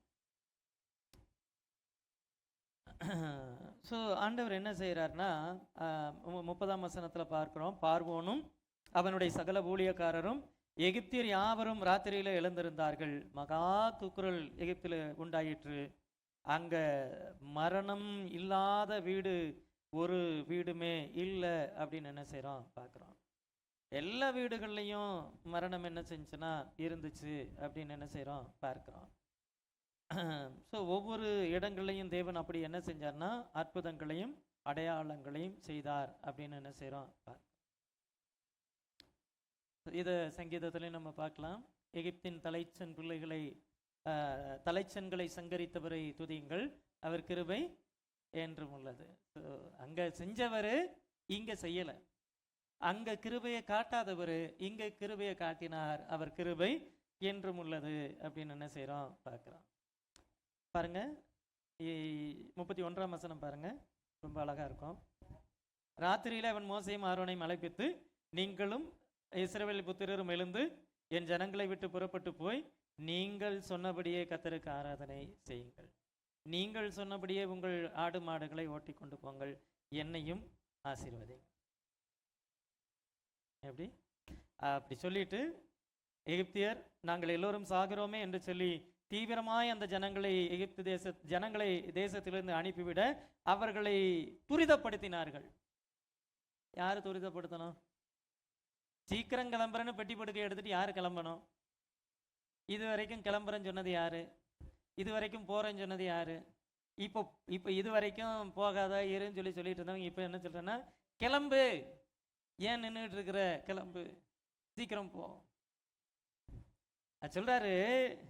நீங்கள் சொன்னபடியே கர்த்தருக்கு ஆராதனை செய்யுங்கள், நீங்கள் சொன்னபடியே ஆண்கள் பெண்கள் குழந்தைகள் எல்லாம் போங்க, நீங்கள் சொன்னபடியே ஆடு மாடுகள் எல்லாம் கூப்பிட்டு போங்க, நீங்கள் சொன்னபடியே. அது அவர்கள் சொன்னதில்ல, அவர்கள் தேவன் சொன்னது. ஆமென். அப்போ என்னதான் சுத்தினாலும், ஆண்டவர்கிட்ட என்னதான் பிடிவாதம் பண்ணினாலும், ஆண்டவர்கிட்ட என்னதான் நம்ம முரண்டு பிடிச்சு நின்னாலும், ஒரு நாள் ஆண்டவரே நீங்க சொன்னபடி நான் போறேன்னு தான் வந்து ஆகணும், வேற வழி இல்லை. இது பார்வோனுக்கும் பொருந்தும், நமக்கும் பொருந்தும். நம்ம என்னதான் இருதயத்தை கடினப்படுத்திட்டு நான் அப்படி நான் இப்படி நான் அதெல்லாம் செய்வேன் இதெல்லாம் செய்வேன் நான் இதெல்லாம் செய்ய மாட்டேன் நான் இப்படிலாம் பண்ண மாட்டேன் இப்படிலாம் இருந்தாலும் ஒரு நாள் சொல்றபடியெல்லாம் செய்கிறேங்க அப்படிங்கிற அளவுக்கு என்ன செய்யணும், வந்துதான் ஆகணும். இதுக்கு எதுக்கு இவ்வளவு? மோசே சொல்லியிருந்தபடி வெள்ளி உடைமைகளையும் பொன் உடைமைகளையும் வாங்கிட்டு 37ஆம் வசனம், இஸ்ரவேல் புத்திரர் ராமசேஸை விட்டு கால்நடையாக பிரயாணம் பண்ணி சுக்கோத்துக்கு போனார்கள். அவர்கள் பிள்ளைகள் தவிர 6 லட்சம் புருஷர்களாக இருந்தார்கள். அவர்களோட கூட பலஜாதியான ஜனங்கள் அநேகர் போனதுமின்றி மிகுதியான ஆடு மாடுகள் முதலான மிருக ஜீவன்கள் போயிற்று. யார் இந்த பலஜாதியான ஜனங்கள்? இவங்க எகிப்தியர்கள் இல்லை, ஆனால் இவங்களும் அங்கே அடிமைகளாக இருக்கிறாங்க. இவங்களுக்கு தெய்வம் இல்லை, இவங்களை விடுவிக்கிறதுக்கு யாரும் இல்லை. ஆனால் இவன் போகிறப்ப கூடவே சேர்ந்து போயிடுவான். தடுத்து நிறுத்துறதுக்கு ஆள் இல்லை. இவங்களை பொறுத்த வரைக்கும் போன்னு துரிதம் பண்ணுற, நாங்களும் போகிறேன் அப்படின்னு சொல்லிட்டு அனுப்பி விடுறப்போ போ கிளம்பு. அந்த அளவுக்கு என்ன செய்கிறாங்கன்னா, இந்த பலஜாதியான ஜனங்களால் என்ன செஞ்சுன்னா வனாந்தரத்தில் பிரச்சனை வந்துச்சு அப்படின்னு என்ன செய்கிறோம் பார்க்குறோம். அது தெரியும் தானே? இல்லைன்னா நீங்கள் என்னாகமத்தை எடுத்து என்ன செய்யுங்க, வாசி பாருங்க.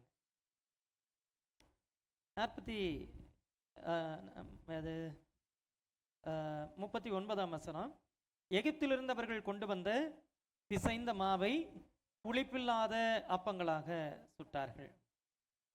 அவர்கள் எகிப்திலே தரிக்க கூடாமல் துரத்தி விடப்பட்டதினால் அது புளியாது இருந்தது. அது அவர்கள் தங்களுக்கு வலிக்கென்று ஒன்றும் ஆயத்தம் பண்ணலை. புளிக்காத மாவுன்னா என்னது?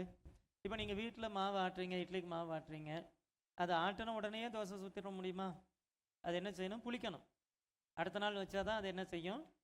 ஆனால் இது என்ன அப்படின்னா, இவங்க அந்த அந்த மாவை ஆட்டி அது புளிக்கிற ஒரு ஒரு நேரம் கூட என்ன செய்யல, கொடுக்கப்படலை.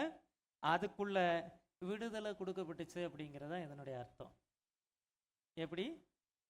அதுக்குள்ள விடுதலை, அதுக்கு ஒரு அடையாளம். ஆண்டவர் அதை என்ன செய்யறாரு, காமிக்கிறார்.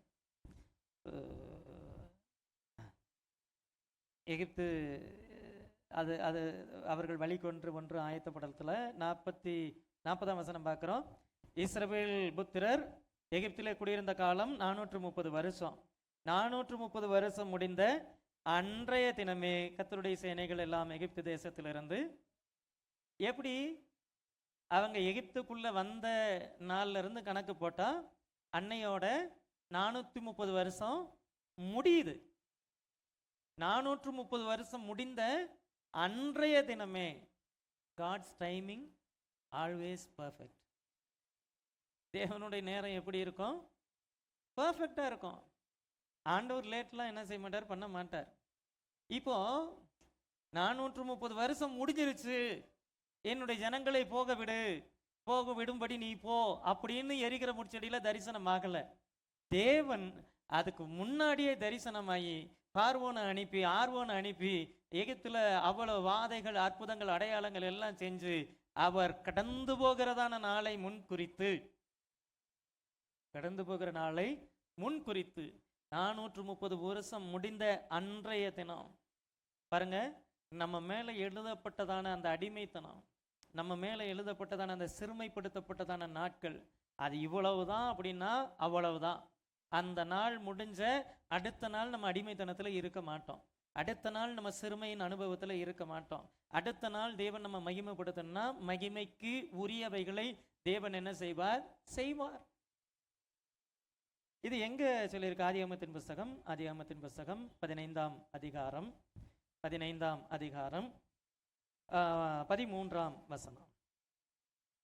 அப்பொழுது அவர் ஆபிரகாமை நோக்கி, உன் சந்ததியார் தங்களுடையதல்லாத அந்நிய தேசத்திலே பரதேசிகளாய் இருந்து அதேசத்தாரை சேவிப்பார்கள் என்றும் அவர்களால் 400 வருஷம் உபத்திரவப்படுவார்கள் என்றும் நீ அறிய கடவாய் அப்படின்னு என்ன செய்யறாரு சொல்றார்.